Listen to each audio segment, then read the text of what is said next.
So officially welcome. Great expression. Great to have you all here for an Awesome Letting Go live session. So I think let's dive in to the first order of business today. I just wanted to have a look at the course manual. This is on page 45. I'll share my screen and see it. So just want to go through the first few exercises in the course manual. Just to see if you've managed to do any of them. I asked you to do exercise 1 and 2. If you haven't, that's okay. We've got another 5 weeks to go. So if you want to follow along, it's page 45 of your course manual if you printed that out, which is the start of section 2, which are the transformational exercises. This is where the rubber meets the road in the course. It's about actually practicing, exercising, and doing things that are going to facilitate a transformation in your mind. So first exercise is to draw a picture of your life situation below as it now is, with any difficulties and challenges you're currently facing. Give yourself some time to do that. You can use colors, you can use whatever drawing materials you want, pens, pencils, crayons, highlighters, etc. It's not really about the artistic merits of what you draw, right? The purpose of the exercise is to help you to see your current life situation, warts and all, as objectively as possible. And as you're doing that, just be aware of any thoughts and emotions that arise as you're drawing, and make a note of them in the space that I've left for notes at the bottom of this page. And also feel free to draw on a blank sheet of paper or an even larger piece of cardboard if you feel so inspired. So you don't have to confine yourself to a small amount of white space that I've given. You could just take a full A4 piece of paper or something bigger. You know, if you artistic, go mad. But it's not about a perfect drawing.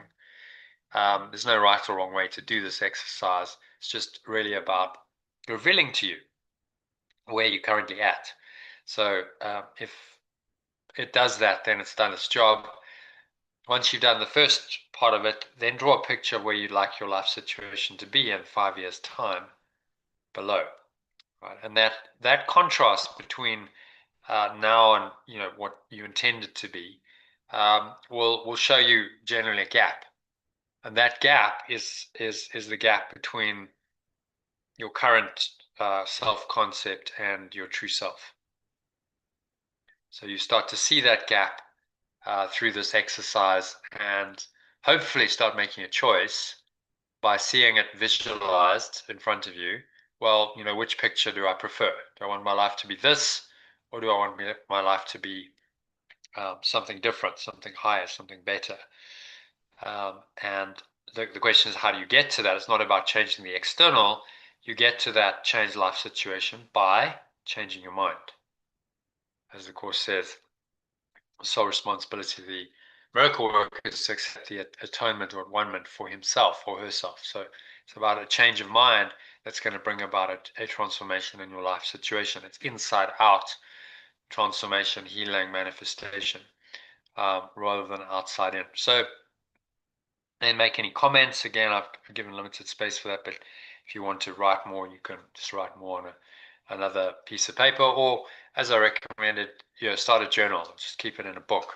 So all this extra stuff is in a book, which you then have in a way that you're not going to lose at the end of the course. You can keep that book and you can refer back to it. So that's something that you can do if you feel so inspired. Okay, so has anyone had a go at that? Is that something you've tried? If so, any feedback on that is useful. If not, any questions? Because I'd really like you to do this if you haven't done it. You haven't done it yet. Do it as soon as possible in the next day or two, so that you start this process. There's 12 exercises to go through. We've got 5 weeks left to go through them. We're through the first week of introduction. So, now's the time to start if you haven't yet. Okay, so any questions about that? Exercise 1.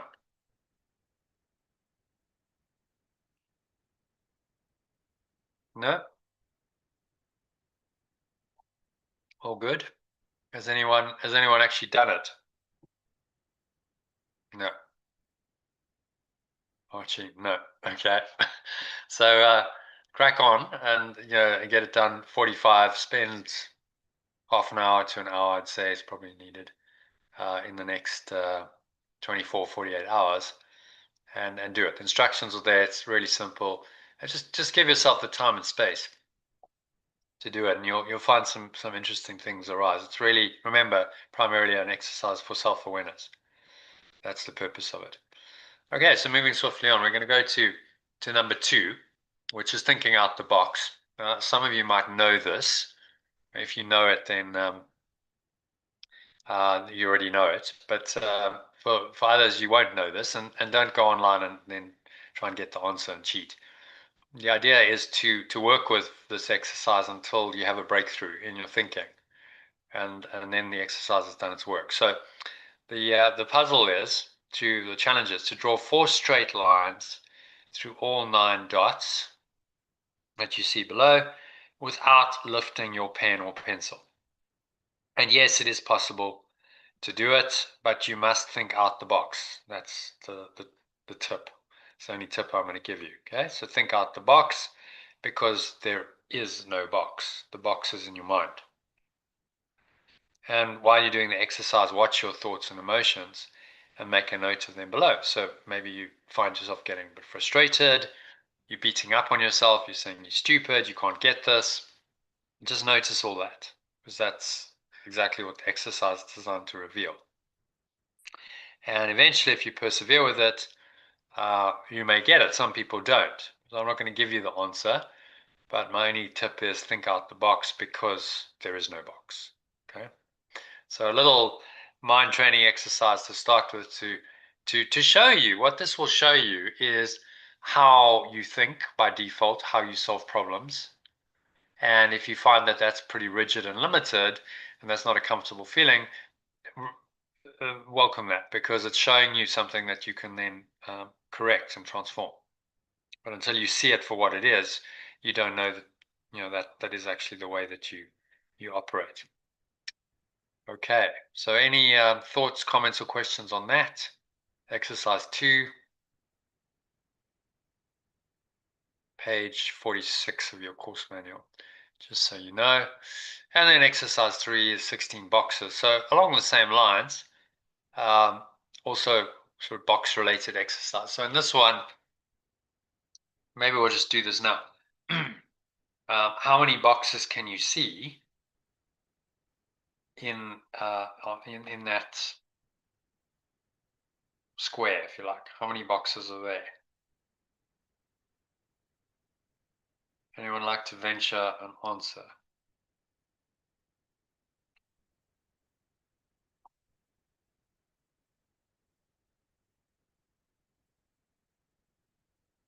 Yeah, give them a moment. You can just think about it. Have a look. And again, the tip is there's more than you think there are.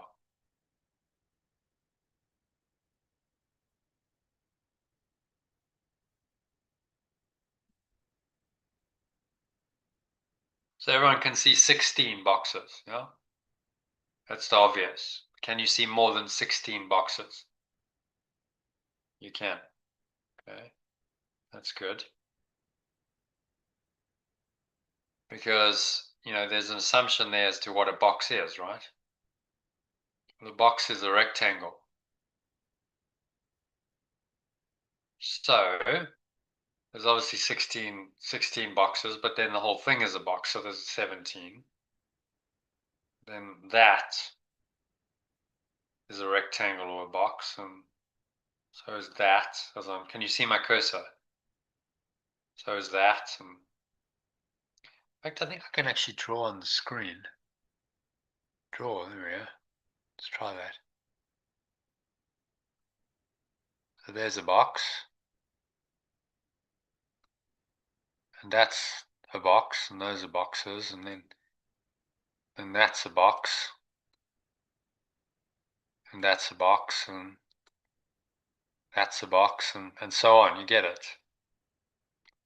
So within that, there's so many boxes, which just shows you that there's a lot more to see in that diagram than just the obvious, which is kind of the whole point of it.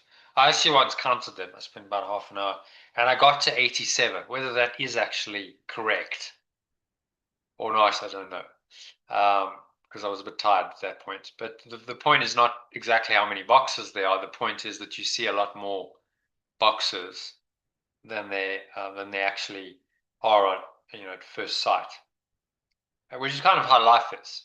It's about digging a bit deeper and saying, what you see on the surface isn't all there is. That's just the surface reality. If you dig deeper, you see a lot more if you're willing to really look and you're willing to go a bit deeper, which is really what this course is designed to facilitate, a deeper look at your life, at the world, and a deeper look at yourself. So that instead of just seeing 16 boxes, you see, but there's a whole lot of depth there. There's a whole lot of possibility there that I wasn't even aware of. I'm only just starting to become aware of those possibilities in myself and then for my life. What you'll find is that I've seen this in some of the training that I did in corporates, that people who get the first exercise very easily, people who see more than 16 boxes, tend to be a bit more creative, a bit more flexible in their thinking.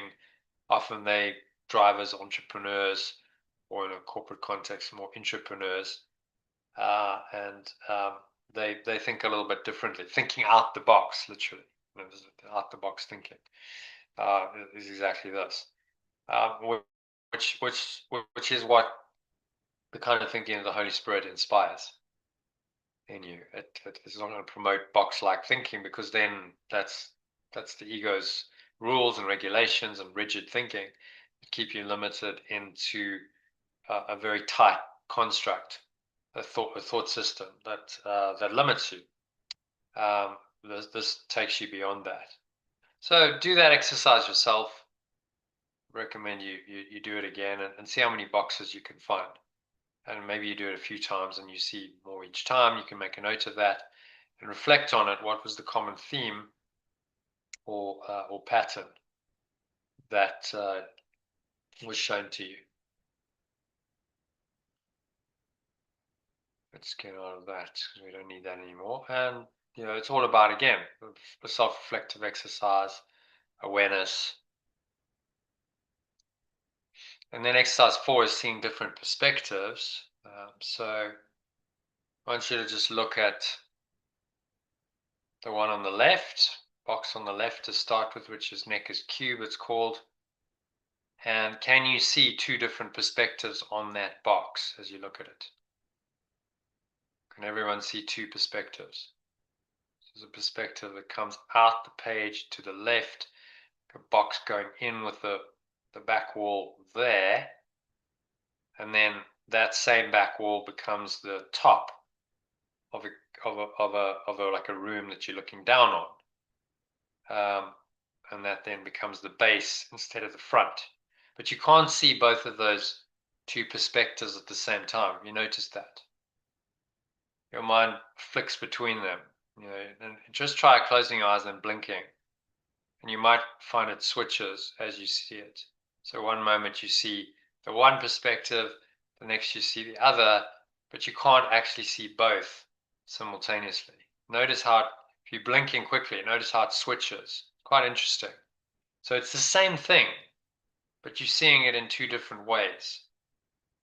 This really illustrates the power of perception, this exercise, that you can see the same thing in two different ways, and you could argue endlessly about which way is correct, but actually they're both possibilities. You can see both of those. In a similar way in life, you can see from the ego's perspective, the perspective of a separate self, and you can see from the Holy Spirit's perspective, the perspective of oneness, and those perspectives are available in every situation.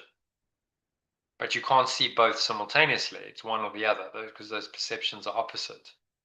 So you have to choose which one you see. In this case, one is true and one is not.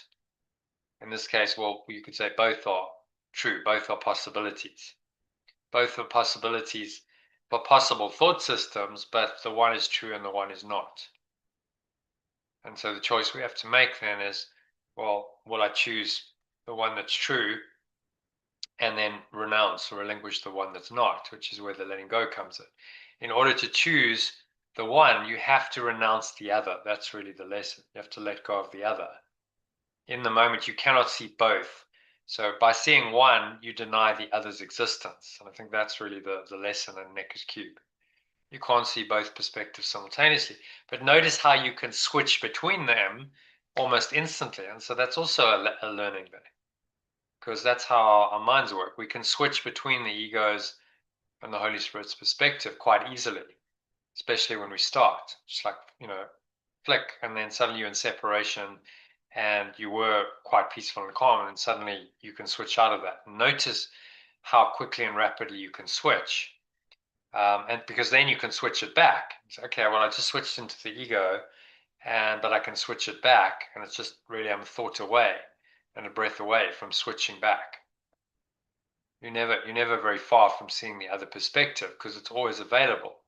Opportunity is always there to see it, if you're willing to allow that, to allow yourself to see it. So that's the Necker's Cube. That's an interesting exercise in perception, but so is the second one, which is called the Impossible Cube. So I want you to look at that for a few seconds and see if you can make sense of that cube on the right. And notice how your mind sort of grapples with that, maybe tries to make sense of it. But there's something off. There's something wrong with it, isn't there? And it's difficult to figure out what initially, but from this perspective, that one is in front of that one, and it should be behind. So it doesn't work from a physical perspective. It's an impossible cube that doesn't exist. If you look at it from the top, then you get the same distortion. The top-down perspective shows you that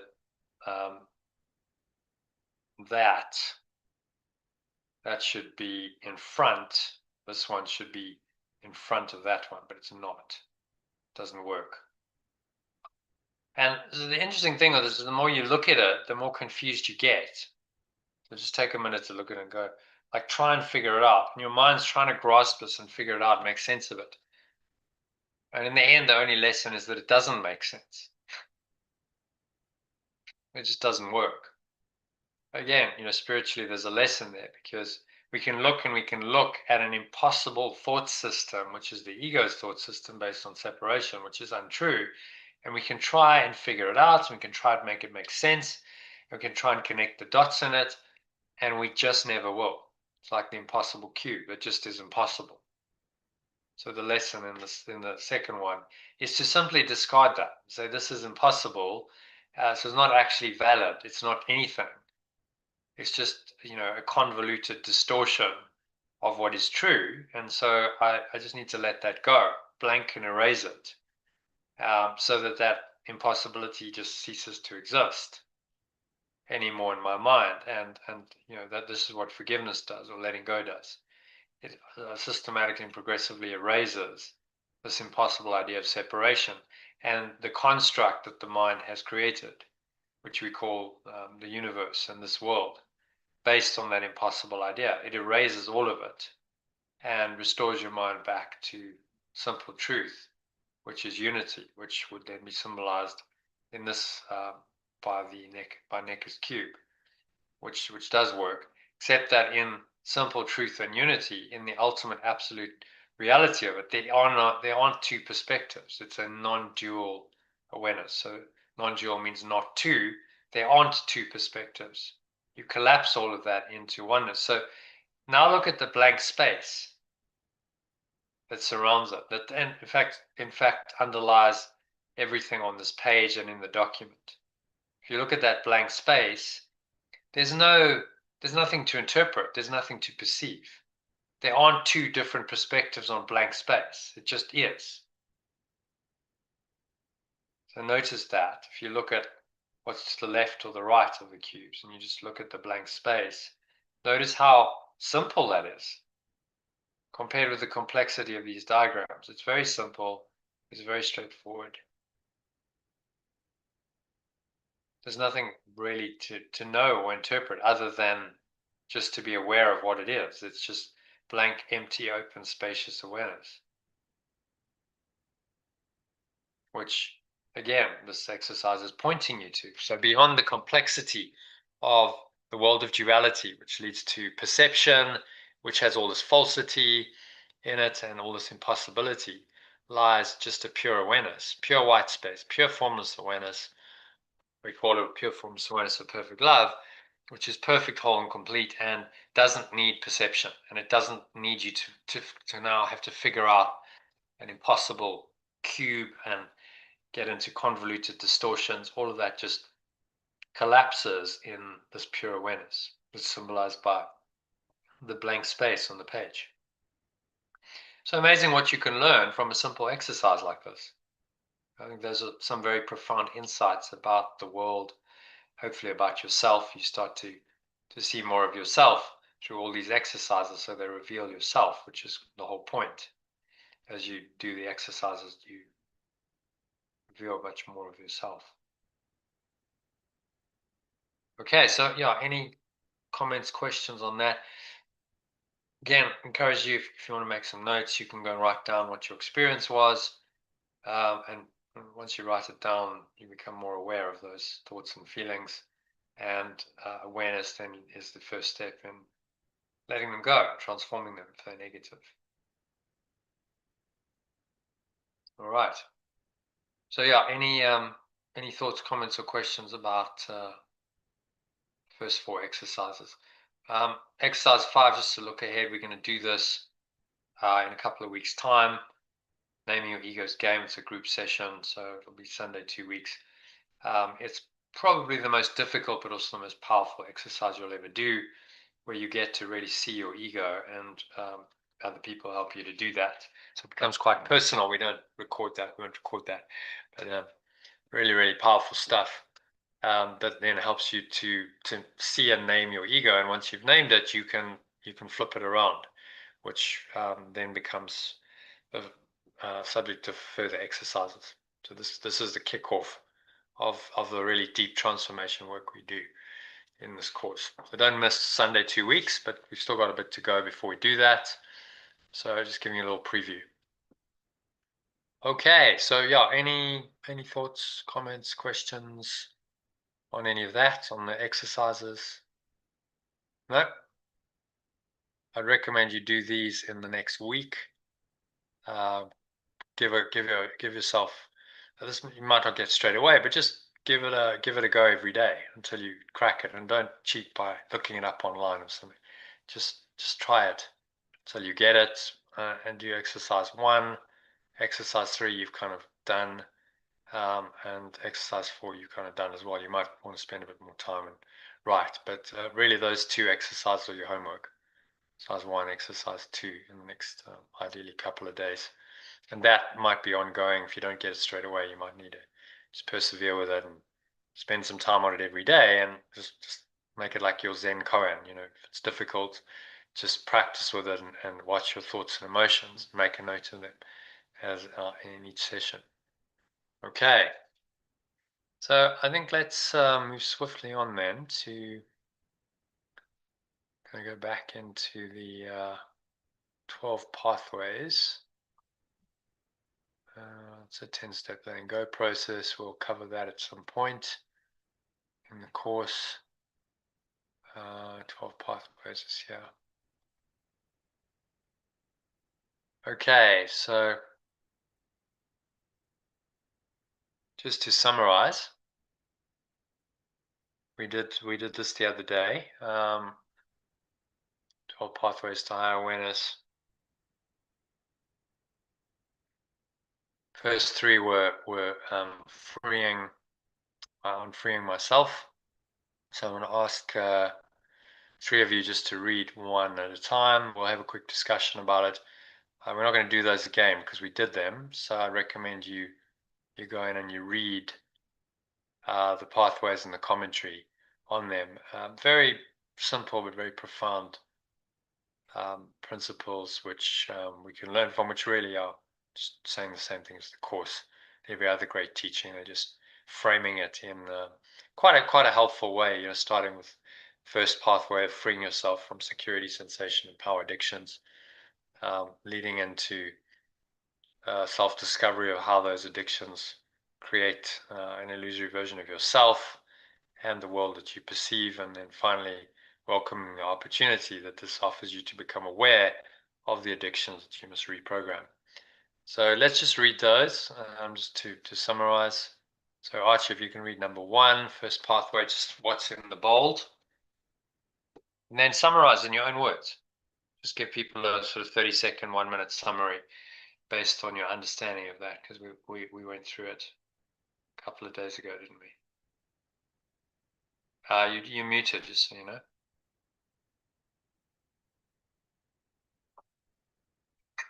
Sorry about that. Yeah, so the first pathway, I am freeing myself from security, sensation, and power addictions that make me try to forcefully control situations in my life and so destroy my serenity and keep me from loving myself and others. Yeah, so your sort of 30-second summary of that. It's about, well, I was going to say just about letting go. Um, so, yeah, anything that's going to disrupt my sense of peace, to let go of that. Yeah, it starts with your basic things, security. So we try and control our lives, and we have these hang-ups about things, and that's security. We just think it's going to make us safe when we try and control others and we try and control life and situations. Sensation is, I really crave that sensation. I love the taste. I love the sensation of something, whatever it may be, a substance, by consuming a substance, by doing an activity, we get a sensation, and then we can become addicted to those sensations. And then power. We like to be in control. We like to manipulate. We like to control others, life situations, and that's a power addiction. So someone is a control freak, then they're addicted to power. But it's a weak form of power. It's not really power. It's just power in the ego's judgment of it. Make me try to forcefully control situations in my life, and so destroy my serenity and keep me from loving myself and others. And so he's just naming very clearly what happens. When you have these addictions or expectations and they're not met, then you are going to suffer. So they destroy your serenity, your peace of mind, and they keep you from loving others. If these addictions aren't met and you're upset, then how can you love anyone? You just all you see is that I need to try and find a way to manipulate people and life to meet my addictions so that I get what I want. And that makes you very unloving towards other people. So at the extreme, if you've ever had any dealings with an addict, say a drug addict or alcohol or whatever, then you see that very selfish behavior, because all they want is to get their fix. That's it, right? Their entire life becomes centered around what I want. It makes a very self-centered person. There's no awareness of, okay, hang on, how's this affecting other people? How can I be helpful to other people? What effect? No, I just want my fix, and I want it, and I'll do anything anything to get it, which then obviously creates very disturbing emotions, and it's very unloving. So he's highlighting this and just saying, no, this is the first pathway. You've got to start letting go of this stuff, being aware of it and letting go of it. Then starts to restore your mind to peace and this loving awareness that underlies these addictions, that these addictions cover over. All right. So that leads to the second, leads nicely into the second pathway. You notice one leads to another. So Patricia, if you can read that one, just in the just the bold version, summary version. I'm discovering how my consciousness dominating addictions. Again, you're muted, so please just unmute yourself before you start speaking. I'm discovering how my consciousness dominating addictions creates my illusionary vision of the challenging world of people and situations around me. Yeah, so any thoughts on that? I'm not sure you did the session where we read it, but we perceive things not as they are, but as we are. So this is showing us, yeah, I think our own self-concept. Yeah, I think also we see people, we don't often see people as they are. We see them by what they do, and often that is as much an illusion as anything else. It's illusory. It's not who they really are. And it challenges our world, around us. Because we're so busy focused on what people do and not what they are, that also becomes, in a way, an addiction to not who we really are. Yeah, these addictions distort how you perceive the world. So if you've got addictions, you're not going to be perceiving clearly. You perceive everything through the lens of that addiction. Obviously, the more stronger the addiction, the more that distorts your effective processing of life. So, that's why we see people who are serious addicts, drug addicts, alcohol, and whatever else. There's a serious dysfunction in their life, and it affects every aspect of life because their perception is distorted by that addiction. For most of us, maybe we don't have that severity of it, but we still have our addictions, our little cravings, and that creates a distortion, but maybe not quite as serious a one. So, but the idea is to start becoming aware of these distortions and letting them go as they show up. And then by doing that, you're collapsing your self-concept, because your self-concept now starts defining itself by what it thinks it needs and wants. And when you challenge that and you start letting go of these faulty perceptions, you start collapsing the self-concept. And suddenly you open your mind to a different picture of the world. That distorted picture starts dissolving, and the Course calls it the real world. You start changing your mind about the world, and you see the real world, which is a world where love and peace and joy are justified, and where in fact you see those everywhere, just because you've changed your mind about the world. So it's only when you free yourself from your addictions that you can really perceive truly how things are really connected and how they interact. And so this is true perception, Christ's vision, true perception, the real world, the Course calls it. You're starting to see truly, but you have to let go of those consciousness dominating addictions to start with. If those addictions keep continue in your mind, then there's no way out. You're just enslaved by them. Okay, and then the third pathway. I welcome the opportunity. Maybe someone else read that. Elaine? Yeah. You there? Yes. How do you spot your addictions? It's easy. No, just read that one, yeah? Just try that one. Bold.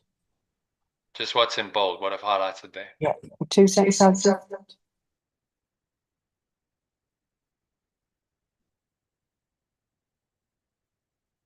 Okay, you're coming back, Elaine. Maybe someone else read it then.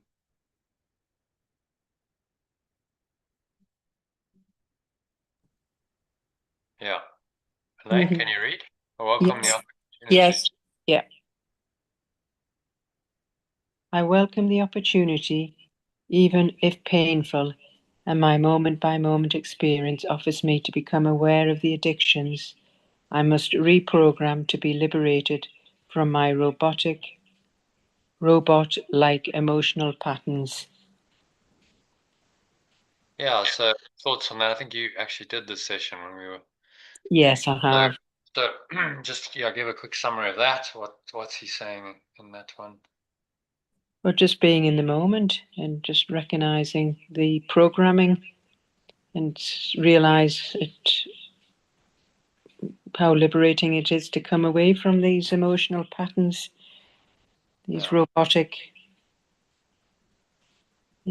patterns. Everything's an opportunity, and this is what the Course of Miracles is saying as well. Everything's an opportunity to become aware of this program of the ego. It's using the analogy of a program, like a computer program, the matrix that we programmed into this negative way of thinking and perceiving, and we must reprogram that to be liberated from our robot-like emotional patterns. There's only one way to free ourselves, and we have to let go of the ego's program. So moment by moment we do this. So being in the now means I'm aware moment by moment of what's going on in my thoughts and my emotions, and I'm aware of what's unfolding, so that I can now make a choice to let it go if needed, and that's the reprogramming. So by letting go, you're reprogramming your mind on a very profound level, on a subconscious level, so that you ultimately liberate yourself from all these robot-like emotional patterns. Instead of stimulus response, you have a gap between stimulus and response. You don't behave in the same programmed way anymore, but you have to free yourself from the addictive programming first. Because addiction, there's no gap between stimulus and response. It's just stimulus and then you respond straight away. Stimulus, I'm feeling uncomfortable. Response, I reach for a drink or a cigarette or a drug, or I go and surf the internet, or whatever the addiction is. So by sitting with it, when you feel that temptation to go and just respond immediately, react, then don't. Just sit with it, look at it, and recognize what's going on in that moment. And if you can do that, then you can make another choice. You can just let go of that old way of doing things in that moment, and then you are reprogramming your mind on a very profound level. Okay. So those are the first three pathways, all about being aware of your addictions, freeing yourself from security, sensation, and power addictions, make you try to forcefully control situations in your life, and that destroys your serenity and keeps you from loving yourself and others. So it's about freeing yourself from those, and in the process, discovering how your consciousness dominating addictions create your illusory version of the changing world of people and situations around you. Finally, welcoming the opportunity, even if it's painful, that your moment by moment experience offers you to become aware of the addictions that you must reprogram to be liberated from robot-like emotional patterns. So all of this is about freeing yourself. You start this process of freeing your mind from the ego, and then that prepares you for the next pathways, and he groups them in three. So we'll have a look at maybe pathway 4 and 5 tonight. Being here now. Being here now. Always remember. So let's get someone else to read the full one. Actually, there's a little introduction. Pathways 4 to 6. So, Kate, why don't you read that? One interesting aspect of the 12 pathways. One interesting aspect of the 12 pathways is that if you can follow any one of them completely on the deeper levels, you will be using almost all of them. They are systematically interlocking, which makes it easier for you to implement them together. Pathways 4 through 6 are particularly helpful in learning to live in the eternal now moment, although all of the pathways reprogram you to tune into the nowness of your life. Yeah, so they all interlock.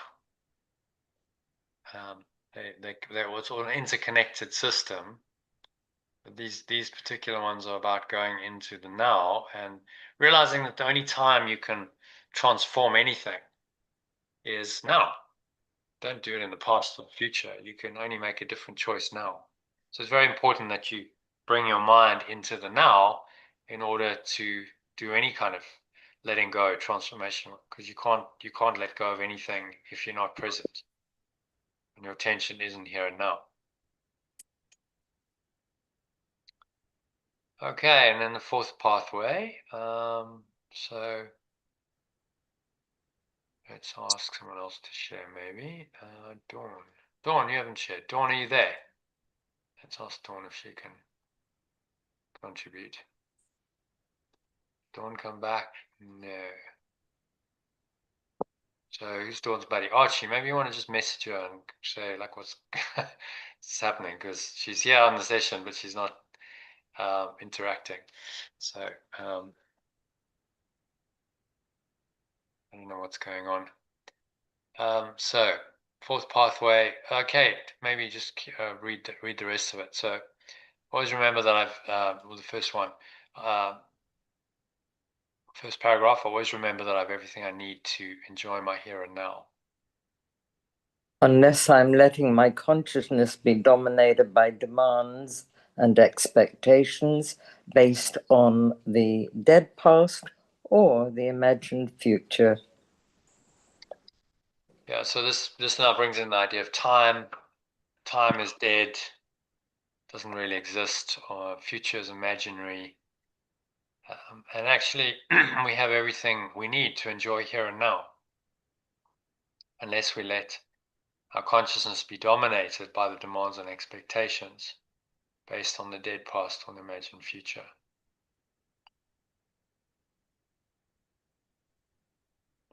So then he continues. Maybe someone else read that. Archie, I think it's your turn. If you're not enjoying every here and now moment in your life.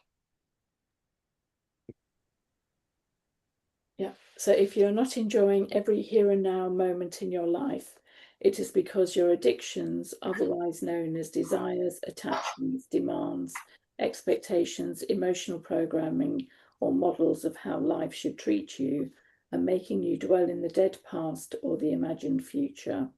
They are keeping you from being here now. All there is in your life is the eternal now moment, and your experience of this moment is created by the programming in your mind.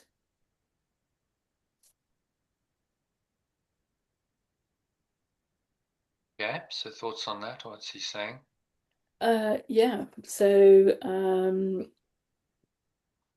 basically about the power of now.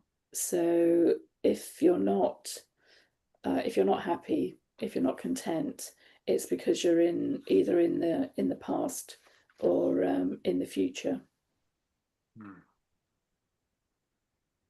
And notice how the addictions, which is your desires, attachments, demands, expectations, emotional programming, models of how life should treat you, are making you dwell in the dead past or the imagined future. So there's the connection to the first three. Your addictions put you into the future or the past and stop you from being here now. There's only now because there's only the eternal now moment, right? If this awareness is eternal, true awareness is eternal, then it's always here now. There's no time when it hasn't been there. Only time is an illusion designed to cover over that eternal now moment. Your experience of this moment is created by the programming in your mind. So now the ego comes in and distorts. It's a distorted program to distort your experience of the world. And so you think there's time, and you have expectations, desires which make time real, and you have grievances and resentment over the past, which also make the past real. And all of that distorts programming your mind. And so you're now falsely programmed, and you're perceiving incorrectly, and you're not aware of this eternal now moment, or the awareness that is the same as that now moment. Right? In pure formless awareness, there's no time or space. It's Right. just pure awareness. Yeah, does that make sense? Yeah. Everyone? Yes. I Right. love the last paragraph where it's talking about joy. Second line, it said, we can consciously perform whatever action is needed and then turn our attention to enjoying everything we have to enjoy. Yeah. And we always have enough to be happy if we're enjoying what we do have and not worrying about what we don't have. Yeah, we'll get there. So let's do this paragraph first. Oh, sorry, I thought we were there. No, you can only be here now when you instantly accept. Yes. So someone else read that. Kate, if you want to read that, you can only be here now. When you instantly accept emotionally whatever happens in your life. If you wish to change something, fine, do it. And you can make really effective changes when your mind is free of emotional turmoil. Yeah, so what do you make of that? It's pretty simple advice, really. It's not rocket science. So actually, the only way you're going to change something is to accept what's happened first. It's kind of a paradox. So I'll give you an example. So that's probably the easiest way to do it. So I was traveling down to Durban to see my sister. This was going on 20 years ago now. It was late at night, and I got a flat tire. I was supposed to be there. I said I'd be there, whatever it was, 11 or 12 o'clock. And instantly I went into resistance. It's like, oh, why did this happen? I can't believe I got a flat tire, stuck on the side of the road. I'd never actually changed a tire on my own at that point. I'd done it with other people, but I was on my own. So I was like, and I had a boot full of stuff, and I'm like, the first minute or so, it was just resistance. It was like, why is this happening to me? I can't believe it. You know, all of that anger and frustration and angst and so on.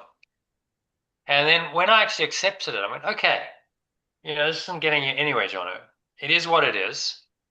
You got a flat tire, right? It's like you can wish it away as much as you want and wail and gnash your teeth as much as you want, but it is what it is. You got a flat tire. And the only way you're getting to Durban tonight is if you change the tire and you get back on the road, right? It's not going to happen otherwise. So just focus on doing what's required now. Instead of resisting what is, just say, okay, so I need to get into just action mode and I just need to do it. I need to just change the tire and figure it out. And once I'd done that little acceptance, okay, this is the situation, this is what I've got to do. There was a letting go of all of that resistance. And then it was okay. It was like, okay, now I'm just here now doing what I'm doing. I'm changing a tire.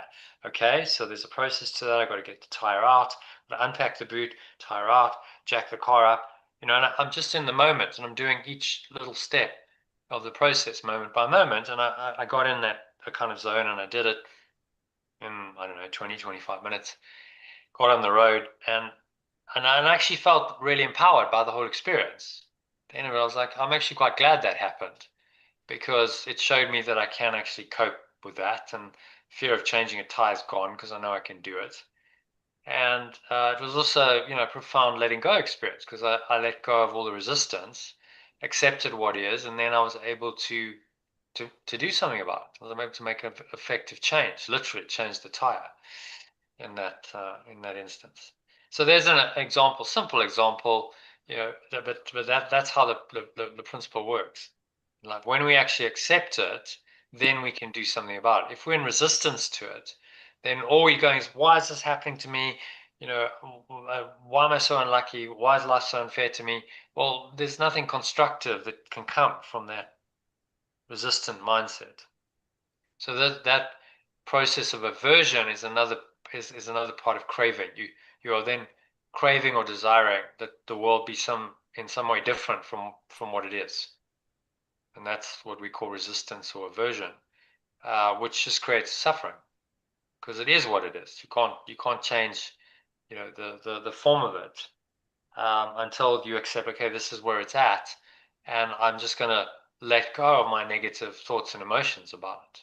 That's the real transformation. Okay, so once I've dropped that, now I'm in a clear, calm, empty space, and I can just do whatever's required without all of that negativity, that resistance, that emotional drama. That's all dropped away.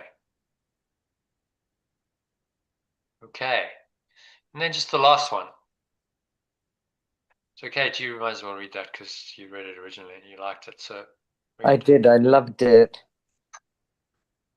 yeah, so read the last paragraph.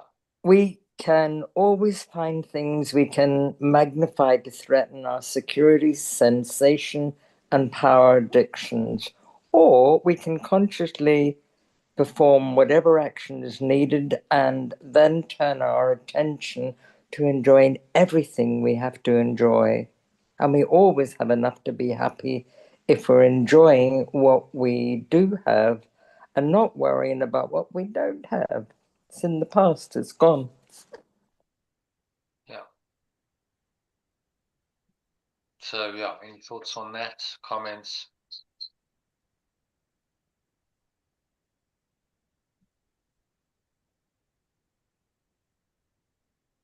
It's like almost when you stop caring about the little bits, the little things, stop worrying about money, and just be in that moment. It's like flow just almost rushes through you, because it's in that letting go that this flow just begins to happen and you're not even aware of it. And suddenly the things you took so seriously really don't matter. Yeah. And when you see it, it's like, so what? It really doesn't matter. Yeah, and then paradoxically, that actually frees us to do something about it. So a lot of people will say, okay, so is this just a course in, you know, letting go of everything, and then I'm just apathetic and I don't do anything about anything, and how's that going to work? Because, you know, I've got all kinds of things I've got to do and responsibilities, and, you know, that's not realistic that I just do nothing. But that's not what letting go means. Letting go doesn't mean you're not acting. It just means you're acting in a peaceful, calm, surrendered way, rather than from all of the security, sensation, and power addictions.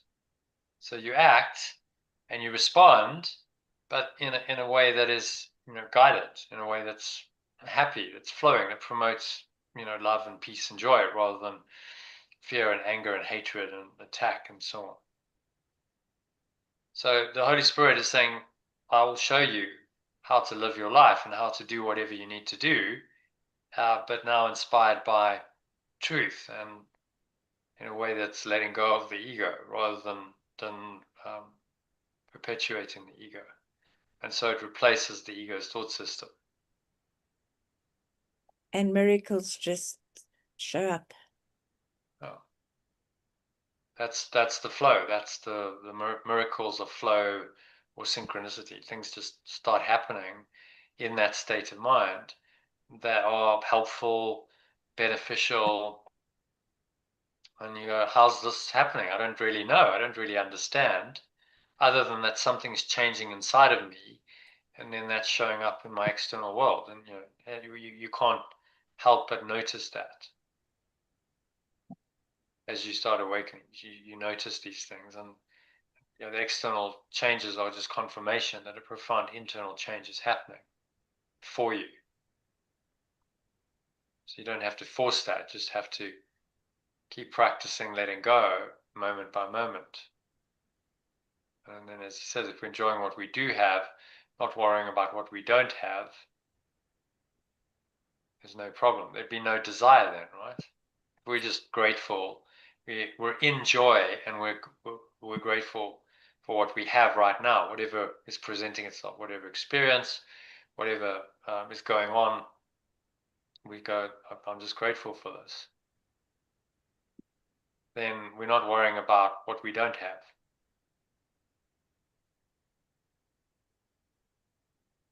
And that would be is a recipe for perfect love and peace and joy and happiness. But not easy to, this isn't easy, is it? It's not easy to stay in this state. Because our natural tendency is to resist, and we go, oh, this isn't happening like I want it to happen. So I have a security sensation or power addiction that's not being met. I know I'm unhappy about it. And now because I'm unhappy, if I take an action, that action is happening from unhappiness rather than from happiness and peace.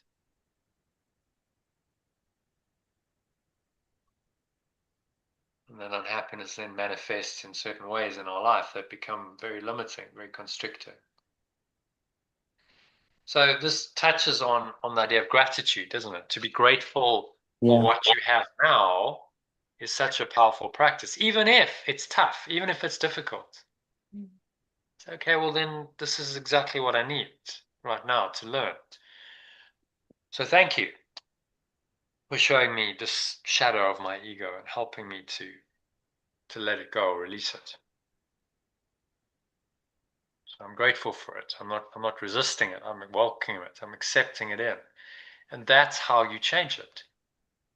Not by resisting it, by welcoming it and then letting it go and saying, okay, so now I'm aware of this addiction arising. I know it's not happy. I can make a choice to let it go.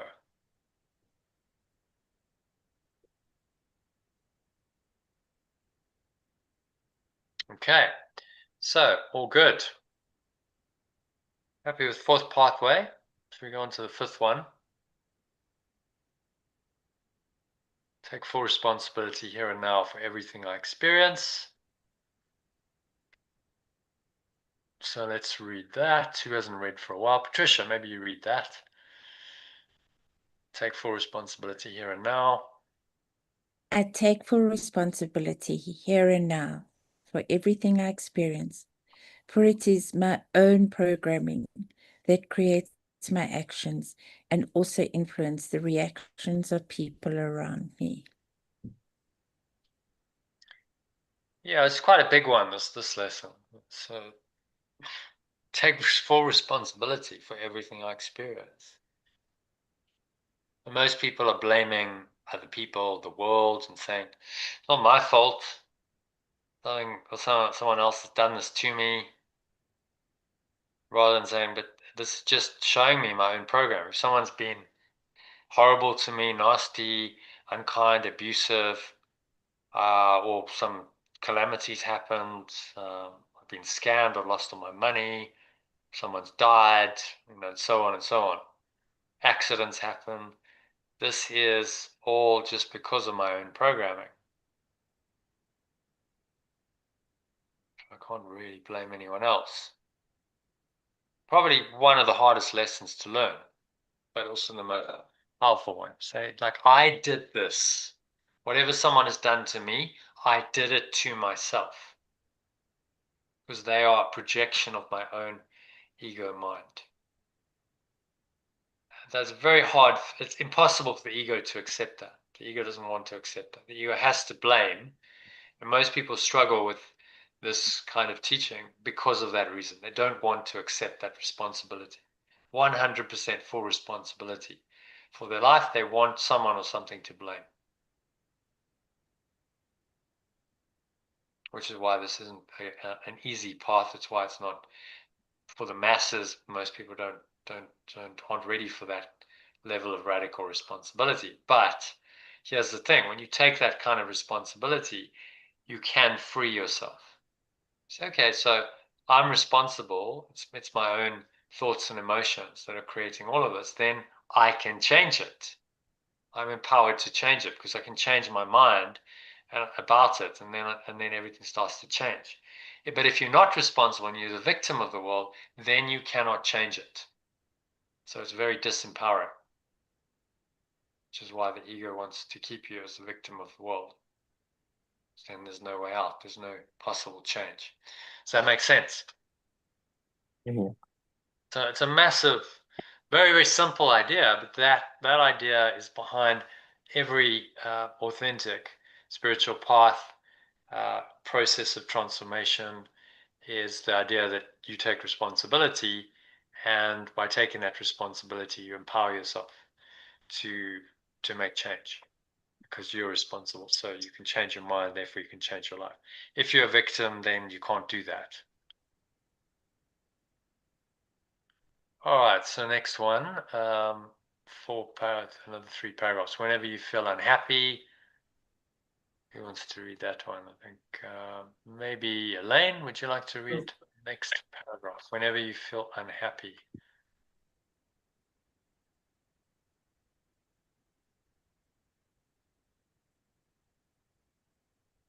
Whenever you feel unhappy, your emotions are telling you that people and things are not fulfilling the addictive patterns you have allowed to be programmed into your computer.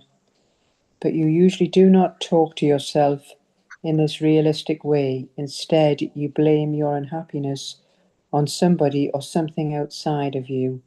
When you take full responsibility here and now for all your feelings and for everything that happens to you, you will never again blame the people and situations in the world outside of you for any unhappy feelings that you have. You realize that this is an invasion to blame others. You've been doing it to yourself. Okay, thoughts on that? Yeah, well, it's all a projection from our own mind. Cause and effect, but the other way around is we think it's the outside, but it's the inner. And yeah. Yeah, this is really a key teaching, probably the core teaching of the course, to say that you are responsible, and by blaming others, you just perpetuate being a victim. So taking 100% responsibility is really important, because only in that way can you free yourself.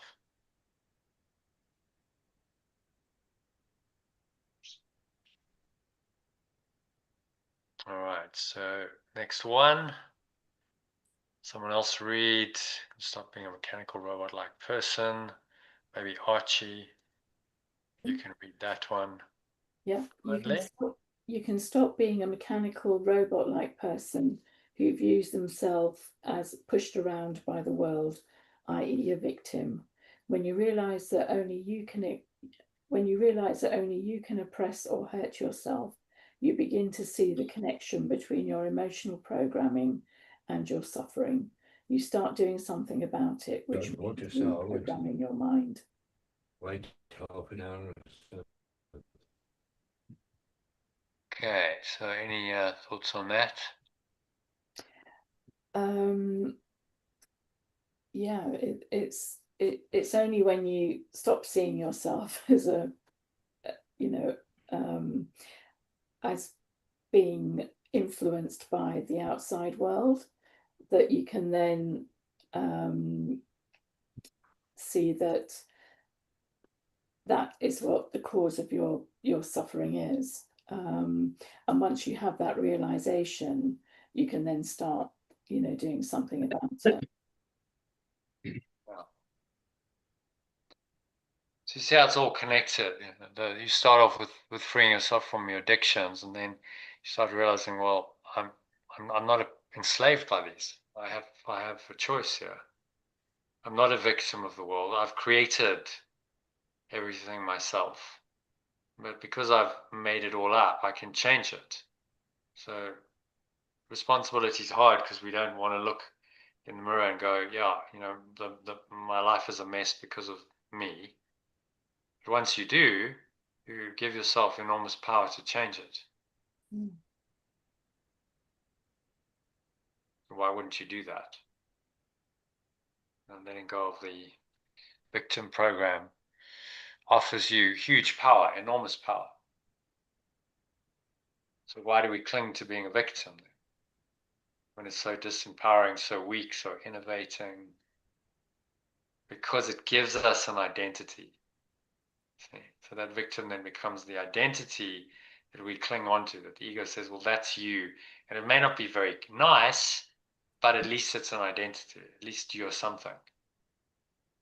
Even if it means that you're a bigger victim than anyone else. For the ego, that's fine. It's quite comfortable with that self-definition.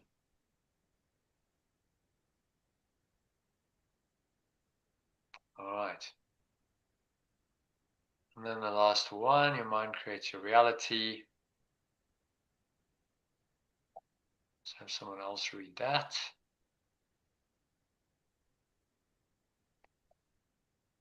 So Dawn's not around. Did you message Dawn, by the way? I did, yes. Yeah, it's not responding. No. So, Patricia, you can read the next one. Your mind creates your reality. Last paragraph that I've Your highlighted. mind creates your reality. Your perceptions are the pictures you created from the energies you receive from the people and things around you through your various senses. Therefore, your perceptions are the result of your interpretations of the things and people you observe and interact with. And these interpretations are the results of your belief. You receive feedback from the people and things around you. It confirms the beliefs you have, which continually influence how you interpret incoming sensory data. Your perceptions and expectations based on your beliefs are therefore self-fulfilling. That's predictions. Your predictions. your predictions and expectations are based on your beliefs and therefore self-fulfilling. Since your state of mind creates your world or perceived reality, all you have to do is to change your mind, is to change your state of mind. It's the only way to live in a peaceful, happy world. Yeah, and that's very familiar. The course frames it as, says it as, your only responsibility as the miracle worker is to accept the atonement or the atonement for yourself. Seek not to change the world, but seek to change your mind about the world.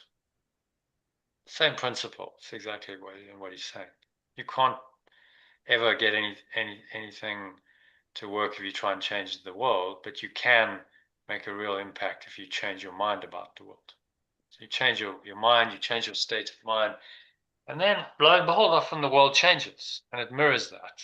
It reflects it because it's a projection of your own mind. That's the miracle. I'm saying it's the only way to live in a peaceful, happy world. You're never going to find peace any other way. If you make the world real and you continuously have goals and expectations about it, then your peace is going to continuously be violated.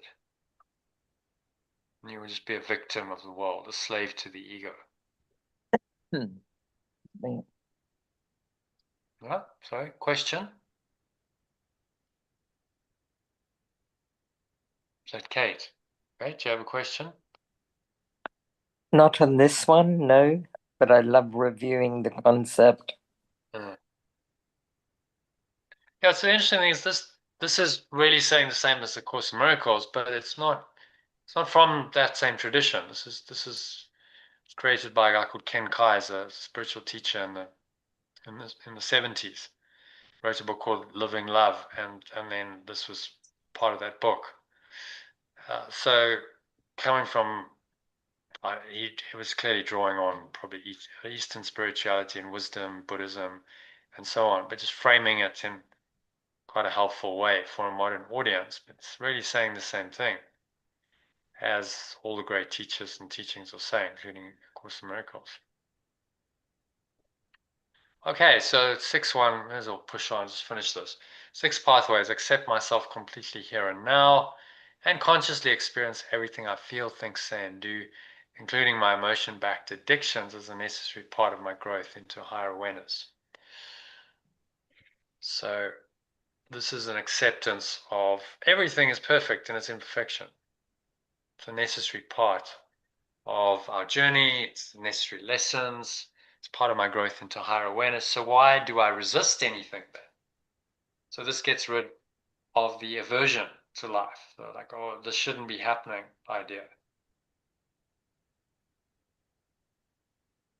Because actually it's all part of my journey.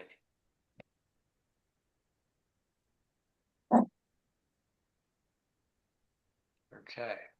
So next one, someone else read that. The living love way to higher awareness. Second paragraph.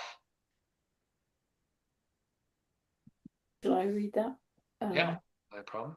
The living love way to higher awareness is based on the instant emotional acceptance here and now of that which you previously regarded as unacceptable in your life. Acceptance simply means that you won't cause yourself emotional conflict because of your current perceptions. Emotional acceptance doesn't mean that you have to continue living the rest of your life with any particular person or situation. Yeah, so we go back to that acceptance idea. What do you make of that? Any thoughts? I think that accepting every situation, even if we don't like it, begins to free us from a lot of pain, because it's happening. So how can we argue with what's happening? Yeah, it's the most futile thing. So, okay, so I'm just setting myself up for pain because I'm resisting what is, and that's not going to change it. I can wish all I like that it's going to be different, but it's not. So we must accept the situation first in order to let go of the negative thoughts and emotions about it, in order to free ourselves. So that's why acceptance, in some traditions they say acceptance, it means the same thing as letting go. It all comes down to the same thing. When you emotionally accept, although it doesn't sound like it, you are actually letting go of your resistance to that. So you are letting go, which is why I just say, well, when people say, well, acceptance, surrender, letting go, forgiveness, it's all the same. They're just different words for the same process. To accept truly something, you must let go of your resistance to it. So there's a letting go that's embedded in true emotional acceptance, which is what it's pointing out here. But then also, Question? you Yeah. can make choices too, though, because the last sentence says, emotional acceptance doesn't mean that you have to continue living the rest of your life. Yeah. So so once you've accepted, you can still make choices then. And you can then say, okay, it is what it is. This is where it's at. I'm not avoiding this. I'm not doing this out of resistance. I'm doing this in a guided, clear way. Yeah, this does not resonate with me. Being in this situation, hanging out with this person, doesn't resonate with me anymore. So I'm able to make the choice to leave potentially. So let's say there was actually a lady I once chatted to, quite some depth. She'd been in an abusive relationship, physically abusive, for something like 20 years, and she'd managed to get out. And I said, I'm really interested. How did you get out of it? What was the process you went through? And she said she had to accept that she was as much to blame as him. It was her responsibility, that she had played her part, she'd done the whole thing, and she was as much as a co-creator of the situation as he was. Instead of going, oh, it's all you, you're the bad guy because you're the one who's actually doing the abuse, she realized that it was a game she'd been playing. So that's the emotional acceptance. Okay, I've done this to myself, right? I've been abusing myself for 20 years through the mechanism of this relationship and this man who I've chosen to remain with for 20 years. Well, why did I choose to do that? Well, fear, I'm scared of going, I'm scared of being hurt. But if I really drill down into that, no, I'm actually scared of changing myself. Who would I be if I wasn't an abused victim? See? So this was it was fascinating. So she said I had to go through all of this and realize that the only way out was if I changed my mind about myself. And that's then what we call forgiving yourself. She had to do that work internally first before she could get out of the relationship. Once she'd done that, then she was in an empowered situation to say, okay, enough. I don't need to keep abusing myself then by remaining in this relationship. I can free myself. And then she had the courage to leave, and it was fine. She did leave, and she survived, and she carried on her life elsewhere. But she had to go through that process of emotional acceptance in order to do it, in order to free herself. So yeah, these principles are true, they're powerful, they work in practice. I've seen them, I've experienced them, other people have experienced them. So what he's saying is it's true. Yeah, you had a question, okay? Yes, I do. Is Living Love a book? It is actually, yeah. It's a book, I believe, by a guy called Ken Keyes. Can you spell that, Ken? Yeah, sure. It's Keyes. Ken Keyes. Yep. Yeah, Ken Keyes, I don't know how you say it, but thank you. Because I've not heard of it before, but I accept the principles. Yeah, I'll put it in the chat. It's actually living love, being love. Yeah, so living love. And I found this on the internet, I don't know, 15, 20 years ago.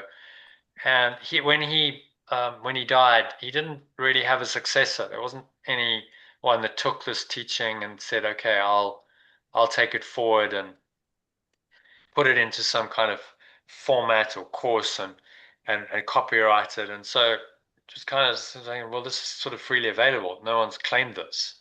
I was like, well, it's great stuff. This is really good. It deserves to get out there and do what its author would have intended, which is to help people learn and transform their lives. So I incorporated into the retreats I did at the point that, and then I adapted that material into this course. Thank you.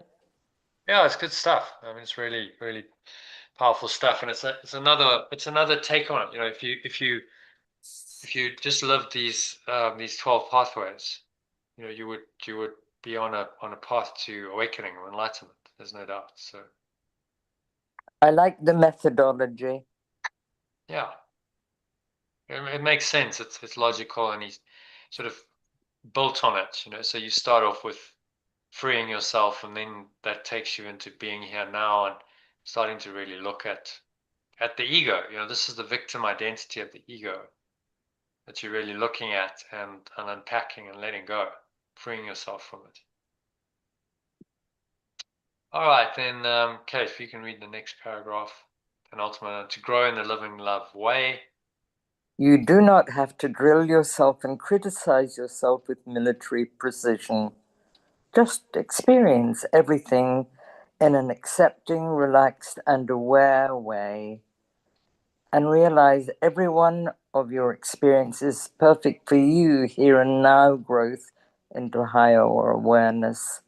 Your addictions will gradually fade away when you use the living love pathways to consciously interpret all your experiences.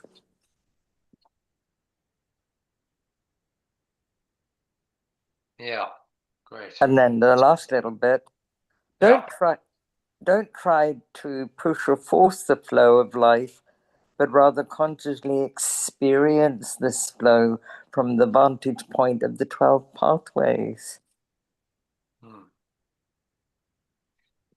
So what Patricia was saying at the beginning in the expression, don't just forgive yourself if you don't get it straight away, and you don't forgive straight away. Don't beat yourself up. It's all just part of a process. So yeah, some people go, well, it's all or nothing. Either forgive straight away and I get this right 100%, or I might as well not waste any time. I might as well not even do it. But that's just the ego trying to, again, sabotage this process.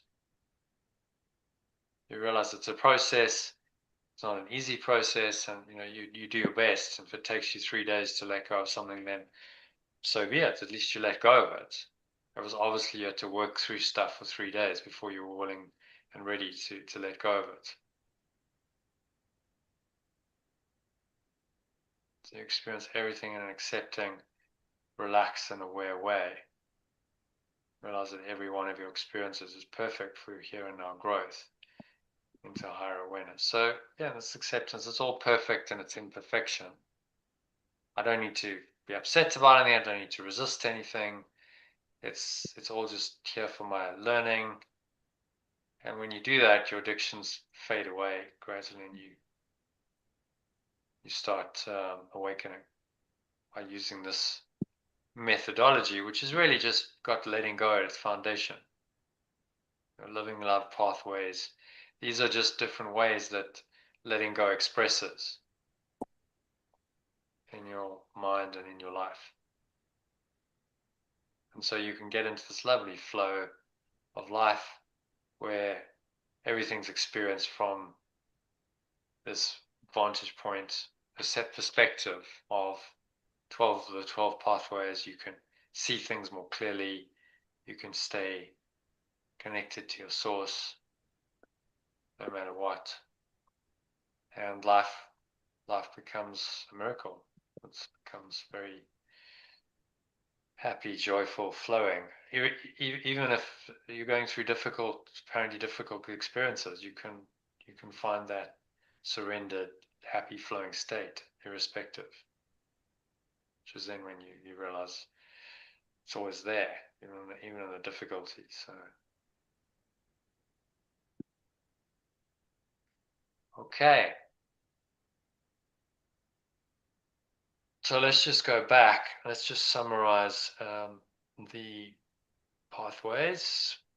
We're going to do the being here now, these 4 pathways, just to kind of summarize it, wrap it up. So, Kate, if you can read number 4, someone else read number 5, and someone else read number 6.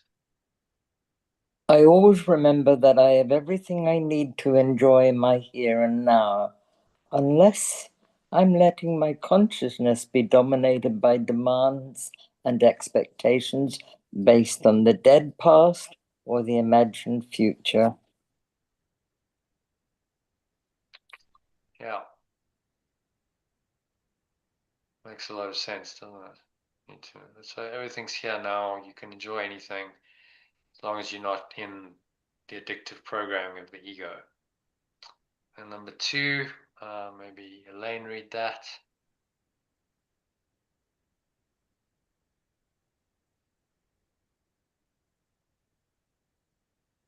Elaine, are you there? Yes, I'm here. Okay. Yeah. Where are we? Yes. Number 5. Yeah. I take full responsibility here and now for everything I experience, for it is my own programming that creates my actions and also influences the reactions of people around me. Nice. So this is possibly the most important thing anyone can do if they really want to awaken. It's just take that 100% responsibility. Patricia, you mentioned the Ho'oponopono path made by Dr. Hewlett, and the big thing in that path is to say you're responsible. You're 100% responsible, no matter what's happening, for what's showing up. In other words, it's projection of your own mind, and the only way out is to clean your mind in those terms, or let go in our terms. because we're letting go then of our own programming that's created those situations, those events, those circumstances. Once you let go of the programming, then the actions, the reactions of people around you, the world around you must change. Because as within, so without. The external world is a mirror, a projection of the internal world. So the quickest way to change the external is change the internal world, as Jesus points out in the Course. Sole responsibility of the miracle work is to accept the atonement of one for himself.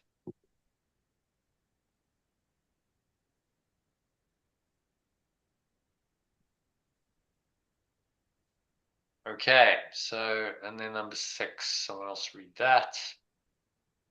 I'll read it.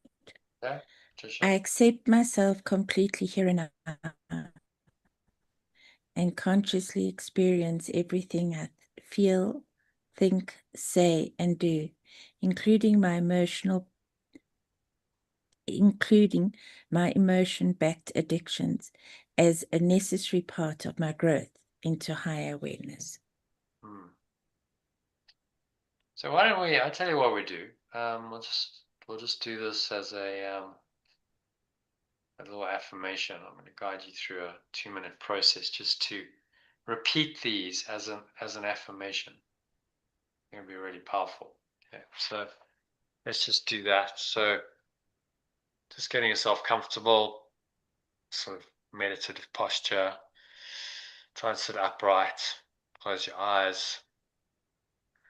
Take a nice deep breath in through your nose. Just breathing in and out through the nose.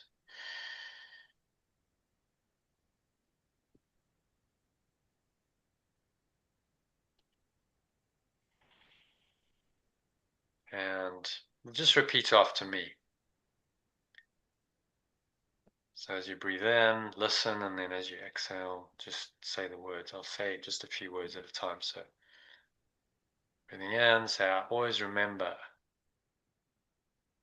Say it aloud. You can mute yourself. Very powerful if you say this aloud. So I always remember. Breathing in again, that I have everything I need.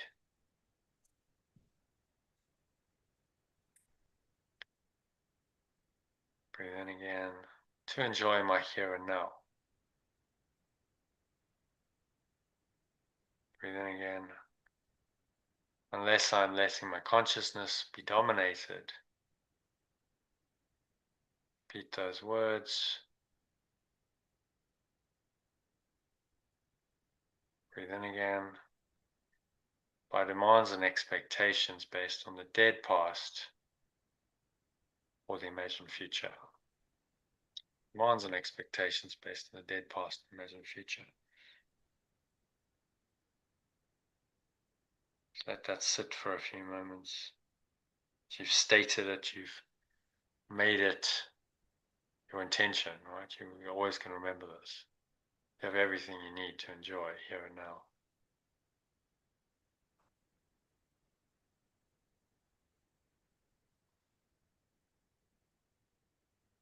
So then breathing in again, number 5. Through the nose, always hold the breath briefly. So I take full responsibility here and now. And say that, I take full responsibility here and now. Breathe in again. For everything I experience.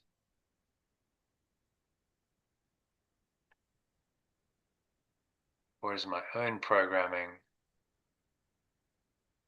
Breathe in again. That creates my actions. Breathe in again. As you exhale, say, and also influences the reactions of people around me.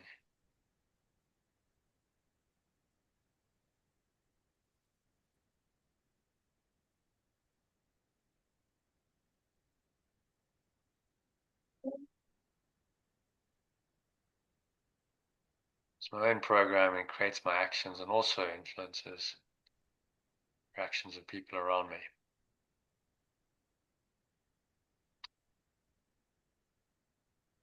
And number 6, breathing in. I accept myself completely here and now.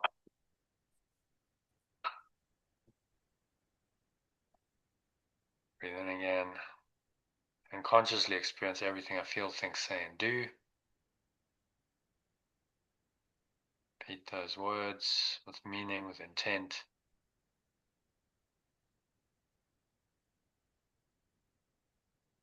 Including my emotion-backed addictions. Breathe in again. As a necessary part of my growth into higher awareness.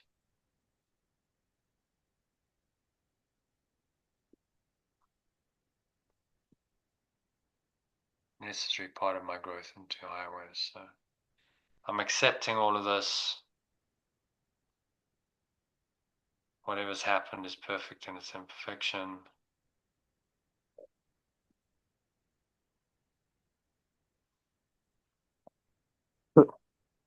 And so it is.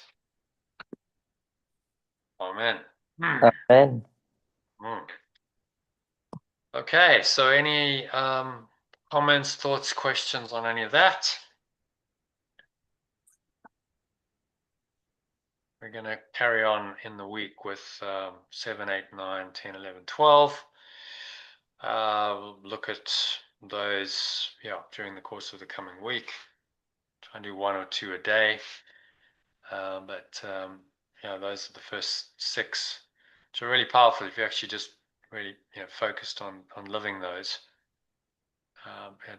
It's another transformational system.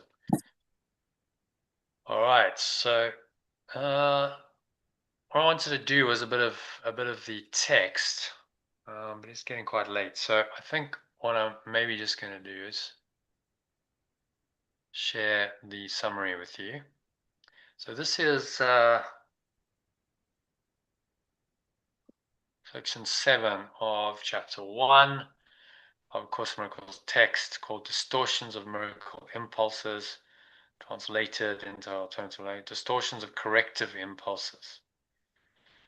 And talks really about the distortions, distorted perceptions, which is exactly what we've just been studying. So I encourage you to read this yourself. So we can read it now. It's going to be too late, but I'm going to go on too late. But read it yourself in both the original and the alternative. You can see original in the black and then alternative underneath in gray. Maybe we'll just read the personalized summary, which is a few paragraphs, and just see how this really synergizes with what we've just done.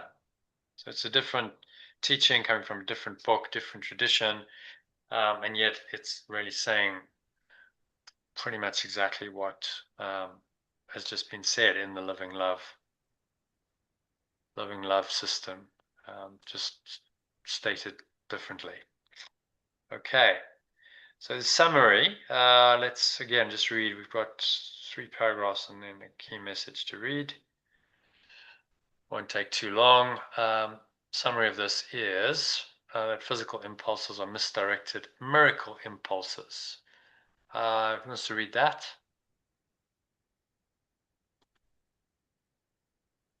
Anyone want to kick it off? Yeah, I can kick it off. Okay, no problem. Physical impulses are misdirected miracle impulses. All real pleasure comes from following the guidance of my true self.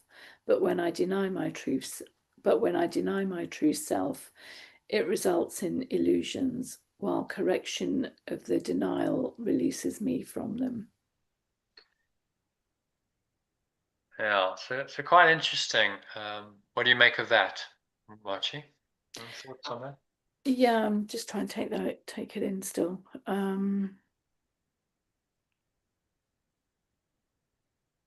Misdirected, yeah, miracle. Misdirected miracle, right? Yeah, it's just the languaging there where it says physical impulses are misdirected miracle impulses.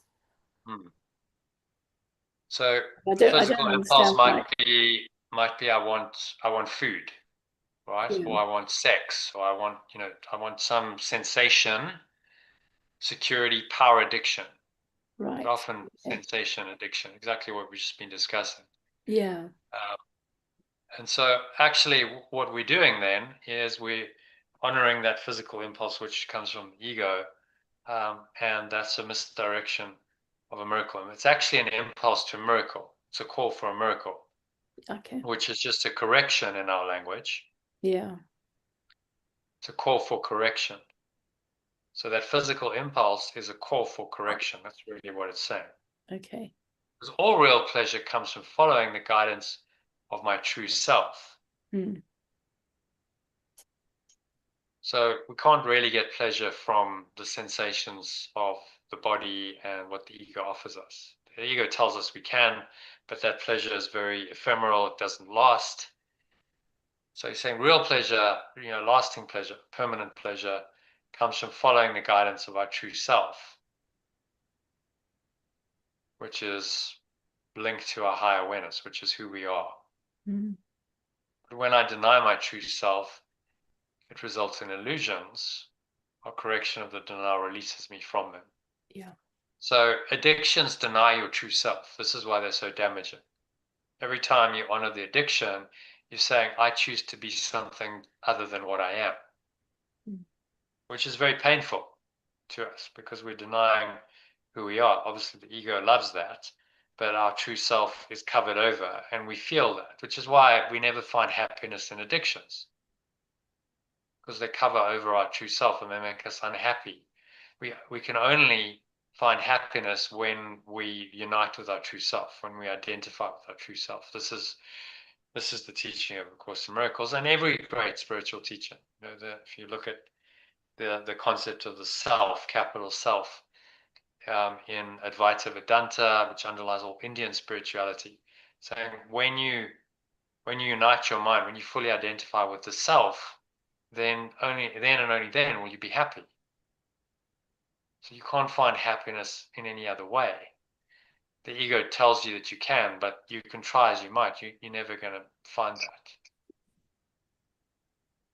So when you deny yourself, it results in illusions, while correction of the denial releases you from them. Yes. So when you deny the denial, that's what you have to do. You have to deny the denial of truth. You have to say, no, this denial of truth isn't true. Because then you're undoing the error. Correction of the denial, the letting go of the denial that covers over the truth. Releases you from your illusions. And that's what forgiveness or letting go does. It's the denial of the denial. So it makes sense. And if you look, this might actually appeal to you, Archie. If you look in mathematics, what does a negative and a negative make? Well, what a negative and a negative make a Yes, double a minus and a minus. If you Yeah. take a minus number, a negative number, and you multiply it by another negative number, what do you get? Oh, that makes a positive number. Precisely. So there you go, right? And I always, in maths, I was always like, well, why is that? That's weird. I don't really get that. I'm going to negative and negative make it positive, because a negative canceling out a negative becomes a positive. That's what happens. So spiritually, that makes complete sense, right? The denial of the denial. You negate the denial, negative, you negate the negative and it becomes a positive, and then what reveals itself is the truth. Yeah. So that becomes then our whole job. Just deny the denial, negate what is the denial.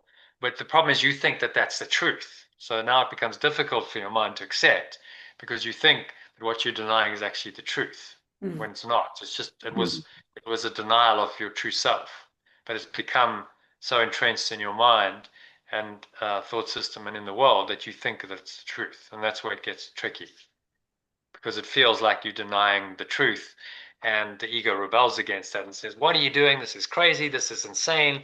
You've gone mad.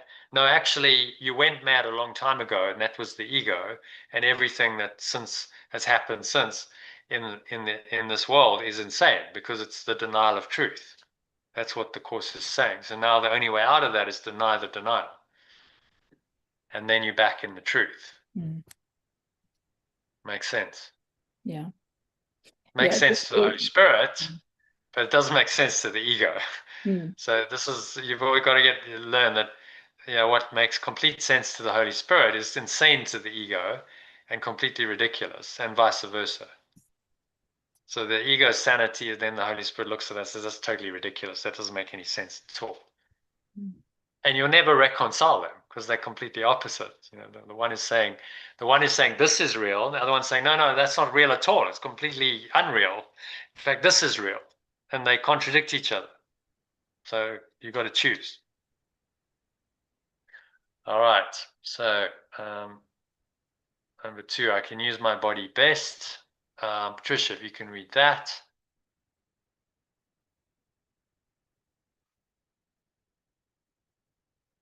You're muted again, Patricia.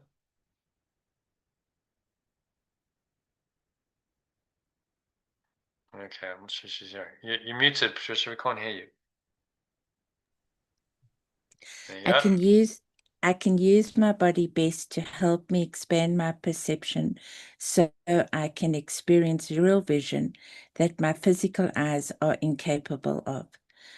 I fantasize my fantasies by making false accusations and trying to obtain pleasures from them, which distorts. I distorts fantasize by making false associations and trying to obtain which distorts my perception and blocks my awareness of my true self. But fantasies become totally unnecessary as I realize the wholly satisfying nature of reality by letting go of my fantasies and illusions. Yeah, so again, he's talking about addictions, attachments. We have fantasies, we have desires. This is probably the closest the Course gets to discussing sex. It was kind of edited out. There was more of it in the original word text, but then it got edited out. So the physical impulses, it's not just talking about sex, but obviously sex would be one of those. And sexual fantasies, any kind of fantasy, anything that you think is going to make you happy, and then you make false associations, and you try and obtain pleasure from them. And so we've all fantasized, in our lives. Maybe it's a sexual fantasy, maybe it's something else that you fantasize about. Maybe you think, well, it'd be really nice to live somewhere, or have a relationship with a person, or make a lot of money. We've all done that, and then we try and obtain pleasure from these fantasies. Has it worked? You're going to be honest about it. Did that ever work? Did that actually work to make you happy? Did it last? Was there anything permanent or real about that? And if you're honest, you see that it was totally unreal. It's just a happening in your mind, in your fantastic imagination. And maybe temporarily you felt a little bit better, but that obviously didn't last. And usually there's disappointment, because you fantasize and then the reality is that the fantasy, even if you got the fantasy, let's say you finally find the man or woman of your dreams, and you're finally having sex with him or her, it's probably not going to be as good as you thought it was going to be, right?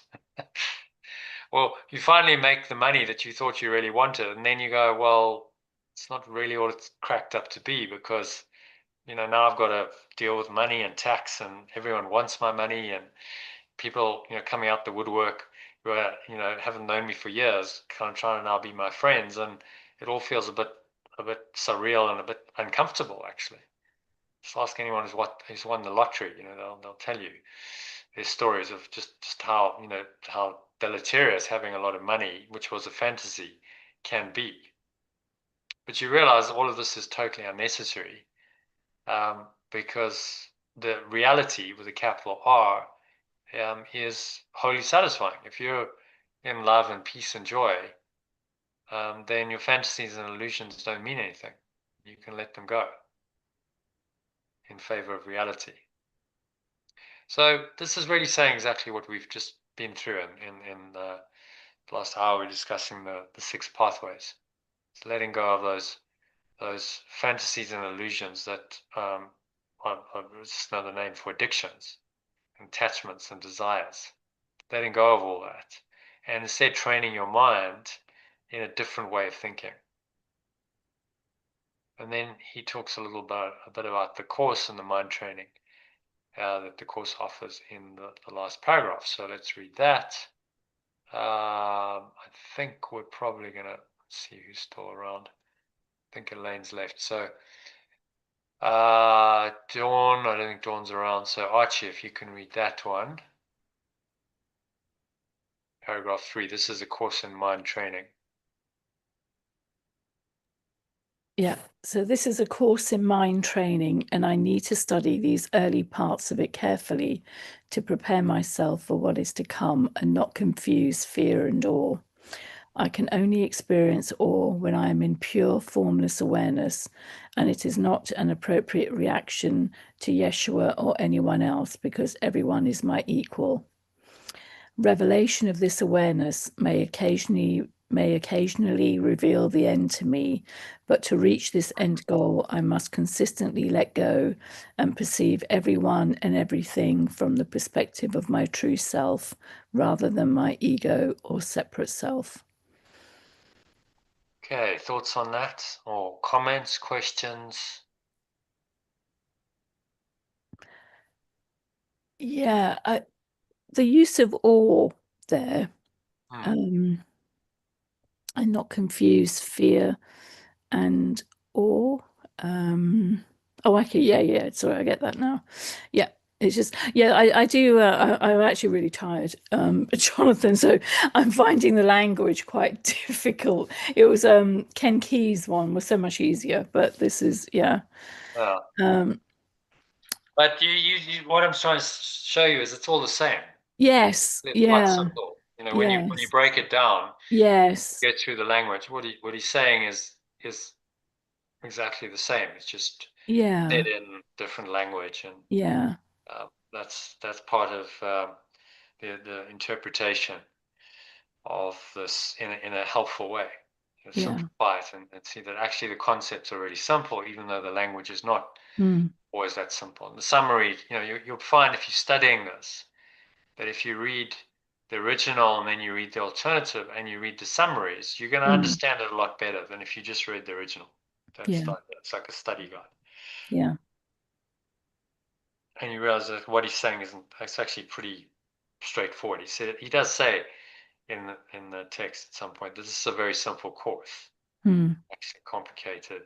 The philosophy, the concepts, they aren't actually complicated. It's just they're so radical. They're so like what we're not used to. So opposite to our normal way of thinking that we struggle because it's the opposite. It's not complex. In fact, it's so simple that our mind struggles with it because our mind has got so used to complexity that we struggle with something that's so pure and simple. Is what he's saying. The awe, fear and awe, so in the Bible they say fear of God, there's a lot of that translation, and fear of God is clean and pure and holy. And I remember reading that going, that sounds weird. Like, how can the fear of God be clean and holy and pure? I'm paraphrasing. You get the idea. Yeah. But they're confusing fear and awe. The awe is really to go, when I'm in the experience of that awareness, that source, and I experience that, it's so awesome, it's so amazing that words fail me. That's all. I can't really even explain that experience. Right? Yeah. So this is pointing us to the deepest level of experience possible. Spiritual experience, mystic experience, where we just in that revelatory state. That's another name for that is revelation of this awareness is so awesome, so beyond words that I can't even explain it. Yeah. And that's what he's saying. So very, very difficult to explain a revelation to someone. You can try with words, but you can't really communicate the experience to them until they have the experience themselves. Yeah. Which is why ultimately this is an experiential path. You need to practice these techniques understand the teachings, the philosophy, so that it becomes your own experience, and you have your own experience, because that experience will teach you the truth in a way that no theory can, and no teacher can. I can say this as much as I like, other teachers can say as much as I like, and you can nod your head and conceptually you can get it, but until you've had the experience, you're not really going to get it. Yeah. So, but by practicing in this way, by learning the theory, by practicing diligently, doing the letting go, you open your mind to that experience. You're saying, I'm open for that experience. So that experience can then happen at any time. One of the Zen teachers said, enlightenment is an accident, but spiritual practices make you accident prone. It's a very good way of phrasing it. Yeah. So you don't know when it's going to happen, and you're going to have some kind of epiphany, but by practicing, you are increasing the chances of that happening radically, very significantally.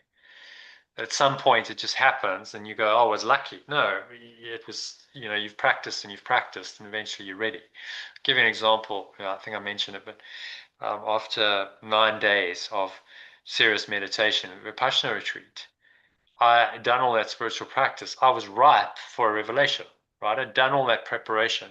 My mind was in a revelation ready state. And then that's what happened. I kind of broke the rules. I lay down. It's like, I'm so tired. I just got to lie down. And then, I just went into this amazing revelatory state for a few minutes. Don't know how long it was, but not very long. But that was enough. That few minutes was enough to be a life-changing experience I'll never forget. So it just happened. It was not like, okay, now I'm going to go into revelation. It just happened that I was ready for it because I'd done all that disciplined practice to prepare my mind for it. Yeah. So work and practice and do the forgiveness and do the exercises and get yourself into a state of revelation readiness, because you just never know when it's going to happen.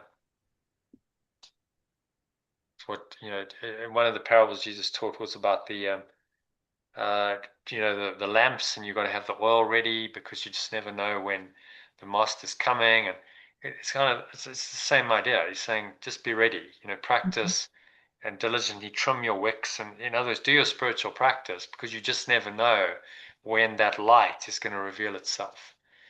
And I can't exactly remember the parable, but I think the master was coming home. You never know when that presence is going to reveal itself. So practice and practice diligently, and keep your wicks trimmed and the lamps filled with oil, because then you're ready. Yeah. That's that idea.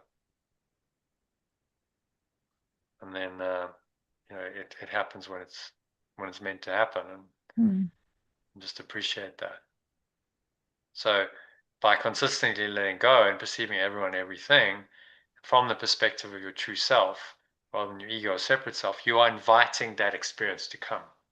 So forgiveness invites the experience of revelation to come and arise in your mind and in your awareness. If you go to the Holy Trinity diagram, where's that? Start to see how this makes sense and how it dovetails with these teachings. So the more that I correct my perception, I have true perception by letting go, the more I strengthen my true self. And the more I strengthen my true self, the more I start to connect with the underlying awareness that's behind that self, pure formless awareness of perfect love. And at some point, a connection is made, and I have a glimpse of this, an experiential experience of it. So I get experiential understanding of it. But I've had to do the work on this level of perception probably quite a lot to establish that, to strengthen that true self, so I'm ready for this. Otherwise it just doesn't happen. And eventually that's a precursor to the course calls it God taking the final step, which just means that you merge back into this awareness. There are no blocks or obstacles to that. The need for perception is over. Everything collapses into that one awareness. we call God, pure forms, perfect love. And there's nothing else but that. And God has taken the final step. It didn't require any effort from you at that point, but you needed to put yourself in a position that can happen. So by removing all the blocks to awareness of love's presence, which is what this process is. So 99% of the course is focused on this level, the level of correcting perception, changing your mind, perceiving the people, things, places, events, circumstances, situations, trauma, successes, failures, and everything. All experiences seem to exist and happen in the physical universe of time and space differently. It's focused on that and saying, if you do that well, and you can do that, you can learn this, then ultimately you'll get home, because God will take the final step, and when you're ready, you'll go back home. Yeah. You just don't know when that's going to be. But in the meantime, just keep practicing. So it's very empowering, very simple, empowering teaching, saying focus on doing this and everything else will sort itself out. Yeah. You don't have to worry about that. Just focus on the one thing that you have to do of mastering this art of letting go or forgiveness. Doing that moment by moment. Be very disciplined, vigilant about that. Don't make exceptions, and everything else is going to take care of itself. But now you understand. The reason I've shown you the diagrams, the theory, is you understand why that's the case, hopefully. Yeah. No, thanks for explaining that. Which then motivates you to do it, right? If you understand, you're like, okay, this isn't some random teaching and, I've just been told to accept this on faith. This makes logical sense. This is, in fact, the only way it's going to work, because I've accepted the theory. So then the practice must make sense based on that theory. If you don't accept the theory, then the practice isn't going to make any sense at all. Yeah. And then you're not going to do it. So that's why Jesus spends a lot of time in the course teaching the theory, because he's going, I know if you don't understand this, you're not going to accept the practice of forgiveness, because it's not going to make any sense to you. Yeah. So you have to have both. Okay. So let's just go back Jono, here. Yeah. I need to go. It's midnight here. Okay. So let's just read the key message and then Okay. wrap it up. So this is just the overall summary of the section. Key message. You want to read that for us, Patricia? Okay, just let me put my glasses back on. Yeah. All real pleasure comes from following the guidance of my true self. But when I deny my true self, it results in illusions, while correction of this denial releases me from them. I can use my body best to help me explain my perception, so I can experience real vision that my physical eyes are incapable of. To reach the end goal of being eternal in the state of pure formless awareness, I must constantly let go and perceive everyone and everything from the perception of my true self, rather than my ego or separate itself. Yeah, so the idea of the key message is just to give you a key takeaway, and then something that you can work on. So to do this, I just must consistently let go. And you start realizing the more you study the course that that's just the central message. That's what he's teaching. That's what underlies all of these teachings. So in this particular section, he's talking about distortions of miracle impulses, goes into that, but it comes back to the same thing. The way out of it is to let go or forgive, and then you collapse the ego or separate self, and you start perceiving everything differently. Okay. The real world. So I hope I wanted to do that in that order, because you've seen how it works in another tradition, the living love, and we went into that. Then we took a section from the course, and you go, but it's really just saying the same thing, just different language, but the concepts are the same. And if you start seeing that similarity, it's much easier. It's everywhere. Then you see the truth is everywhere. It's not just in the course. It's in any authentic spiritual path or teaching, and you're just studying a version of that in and through the course and through this Art of Letting Go course. where I try and bring in different elements to help you to understand that it's one truth, it's one universal truth and idea, which is the truth of the ages. Okay. So on that note, I was going to do a meditation, but I'm guessing everyone's too tired for that. So Yes, indeed. Time for well, I bed. guess we'll call it there. It's been quite a long but hopefully productive session. Enjoyed that, and I will see you hopefully tomorrow. It's Okay. tomorrow afternoon. I think we're going to do a session. Okay. So what do I have? I have a 2 p.m. We can do a 2 p.m. session UK time, 4 p.m. SA time. So Okay. join us then on Zoom if you can. Archie, you're going to make it. Yeah. I just need to check. Let me. Yeah. Okay. Well, if you can't make it, that's okay. But if you can, Yeah, I can make the first hour. Oh, sorry, I've got the wrong day. yeah. So Monday. No, Yeah. sorry, I've got something at 2:00. But I can join at 3:30. So I'll just come in if you're still going there. Come in for the second half of the session. Yeah. Cool. Okay, Johnny. Okay. Good night, everybody. All right. Thanks Yeah, for because joining. so we haven't got an evening session then on Monday. It's a daytime session. Is that right? Yeah. Yes. Yeah. Okay. We Yeah. can do daytime, and then Tuesday we'll do evening Okay. session. Yeah. Yeah. Cool. Okay, Johnny. Great. Okay. Yeah. See you. Yeah. Thanks. Good night. See you Good tomorrow. night. Yeah. Night. Bye. Namaste. Bye-bye. Bye for now. Remember to do those exercises before you go. Exercise 1 and 2 particularly in the course manual. Yeah. Okay. Bye-bye.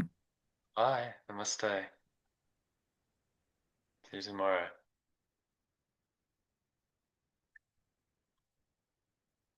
Okay. Just wondering if Dawn's there. Dawn, are you there? Oh. Dawn's there. Hey, Jonathan. Yeah, I'm here. Oh, you are actually there. Hey, Dawn. Yeah, I was listening. Huh? You were listening. Okay. I was listening. I've got an emergency, so I was trying to do some work in the background, but I listened to everything. Yeah. Okay, good. Thank you. Hope you enjoyed that. Yeah. I did. I just excellent. Good. Yeah, just had a lot of things caught up with me, so I was listening and just doing something in the background. Got to come up, so. But thank you. Yeah, good. Well, glad you joined that, and join us again next Sunday. Okay. I know Archie said she reached out to you. Yeah, I spoke to her in the week. Yeah, that's good. So just you can connect with her ideally every day, have a chat, and just keep encouraging each other to do the course and the practices and any questions, comments. Yeah, feel free to ask on the group. You're part of the Telegram group, so if you've got any questions, comments, just post it on the group. Okay, thank you. It was interesting. Good. I'm glad. Welcome. And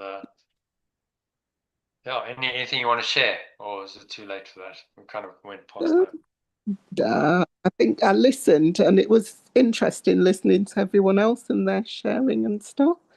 I was trying to think if there was anything, and I thought, well, no, not really. But I did a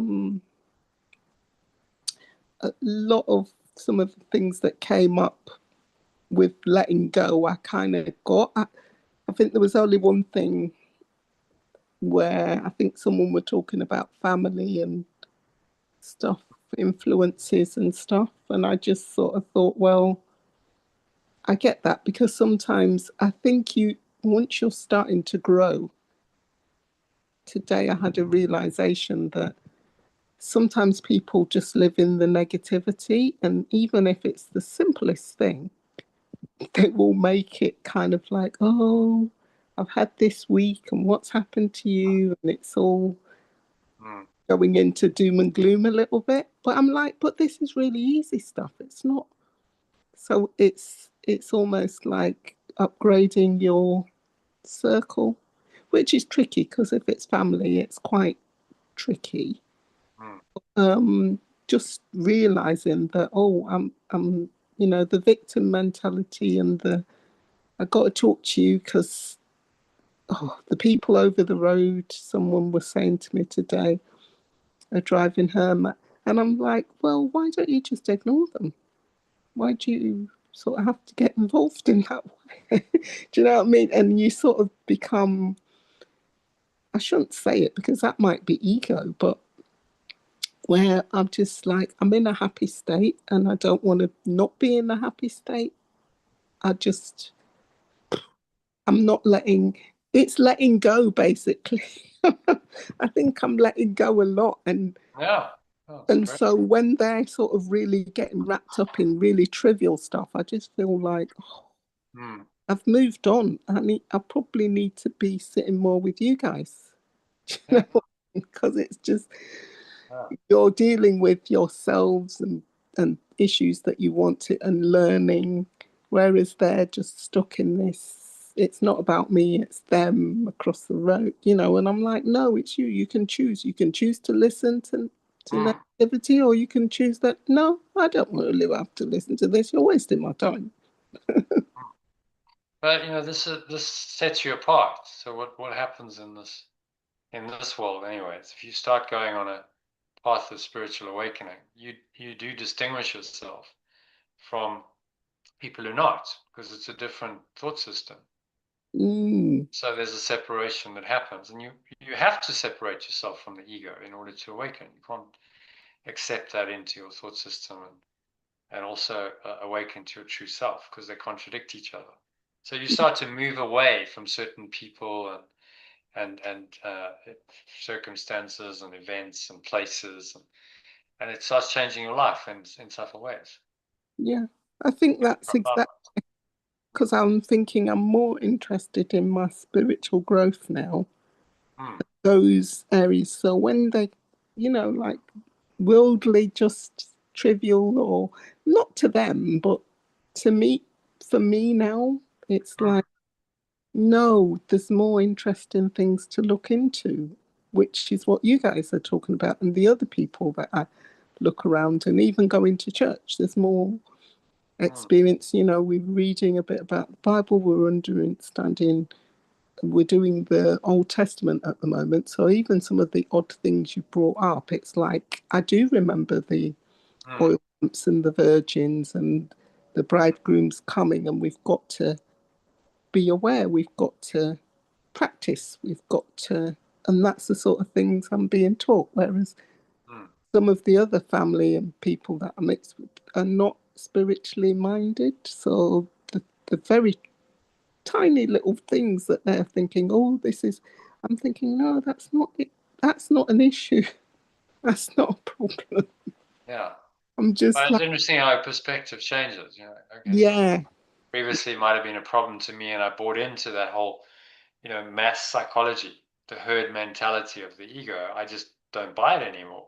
Yeah, exactly. And then you stand out by definition, of course, because you don't believe in the same thing as most people believe in, and so you think differently, you act differently, you speak differently, and obviously the people who are in that mindset will find that challenging. Not everyone is going to welcome that. You think you are, and this is a bit weird, and it's strange, and you think you're better than us, and all kinds of negative. I don't think it's criticism and resistance can come. I think they probably think that, but I don't. I don't think I'm better than it. I think I just choose to have growth, and that's what it is for me. It's like you're choosing the Holy Spirit and your true self over the ego, and it's a superior self and thought system. So by definition, yes, there is a superiority there, but it's not an ego superiority. You're not saying I, as a little personal self, am better than you. No. It's a choice of a self and a thought system and a reality, and we're saying, that's preferable. That's superior because it's true.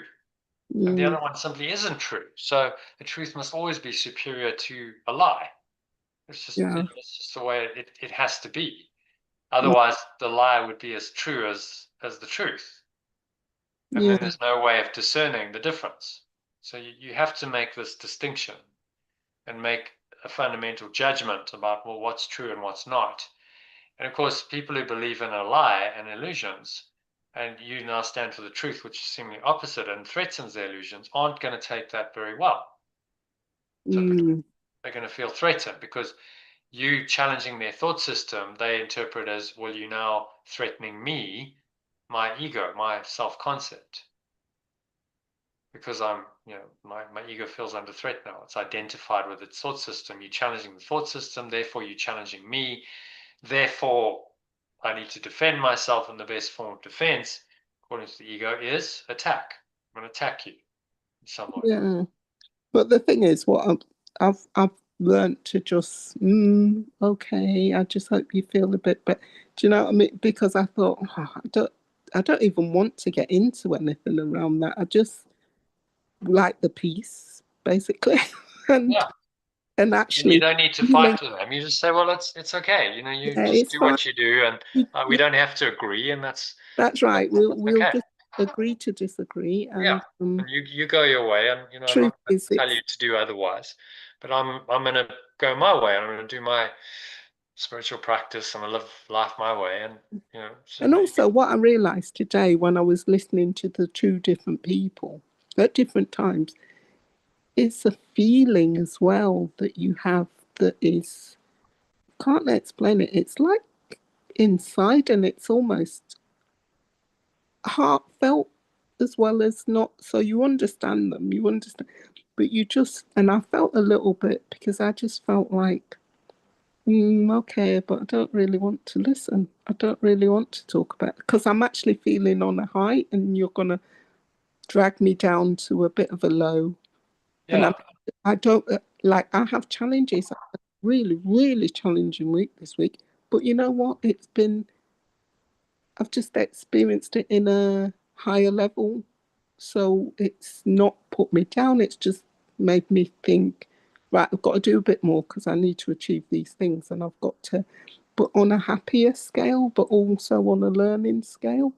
Whereas I think when they've had a challenge, it's like, oh, this has happened to me. And I'm like, this is not heavy. This is minute stuff.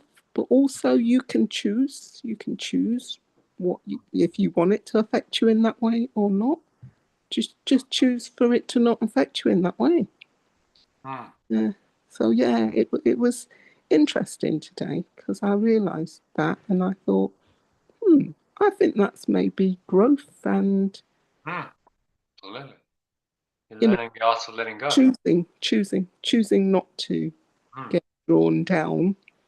And also I was like, well, this has nothing to do with me. So why should I feel? And it's almost like the lady was saying about empath. So empathy, you would normally, and I do, but for some reason I was able to kind of think, do you know what? I don't really have to listen to this, and I don't have to feel really bad about it either. I've got a load of things to do. And actually, I've had a challenging week, but I don't even have to tell you about it. I just need to get on with it. So, yeah, thank you. Good. Yeah, Yeah. Thanks for sharing that. yeah, I'll just keep going. Keep going. Yeah. Yeah. Keep practicing. Yeah. You're on the right track. You're letting go, Do you know what? finding more happiness and peace I, and flow in your life. So I really think so. You need more people. We need to get you more doing it.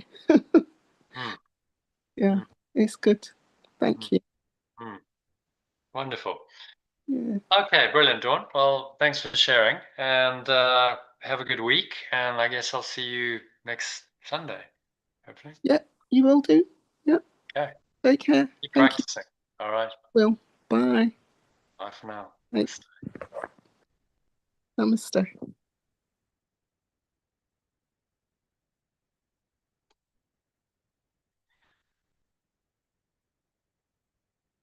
Okay, so that is a wrap for today. If you enjoyed that session, why not subscribe to the channel? We're going live several times a week now.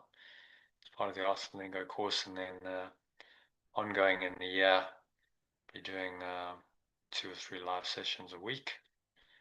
So if you enjoyed this content, subscribe. You get it all for free just by subscribing. If you'd like to take a deeper dive, go to lifepool.com and you can sign up to my Telegram group where I send out a daily quote, some commentary on that, a mind training lesson, along with a breath break, which is a short mini meditation, which I guide you through practicing this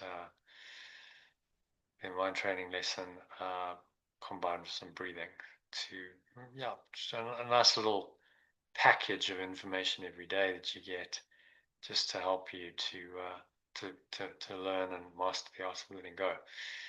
And if you're really interested, you can join one of these live sessions and join us during the course. Everyone can join at least once at no charge. So again, all the details of the sessions you'll get on the Telegram group.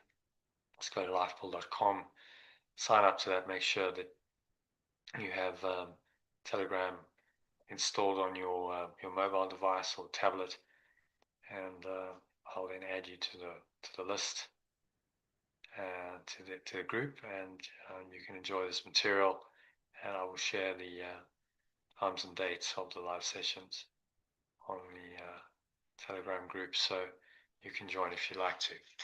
Okay, so thanks for listening and watching. Appreciate your time, your attention, and energy. Hope to connect with you maybe on the inside of the group or one of these live sessions soon, and go well in the meantime. Namaste, which means the true self in me acknowledges that same uncorrupted, undistorted true self in you. I'm wishing you much love, peace, and joy in that self.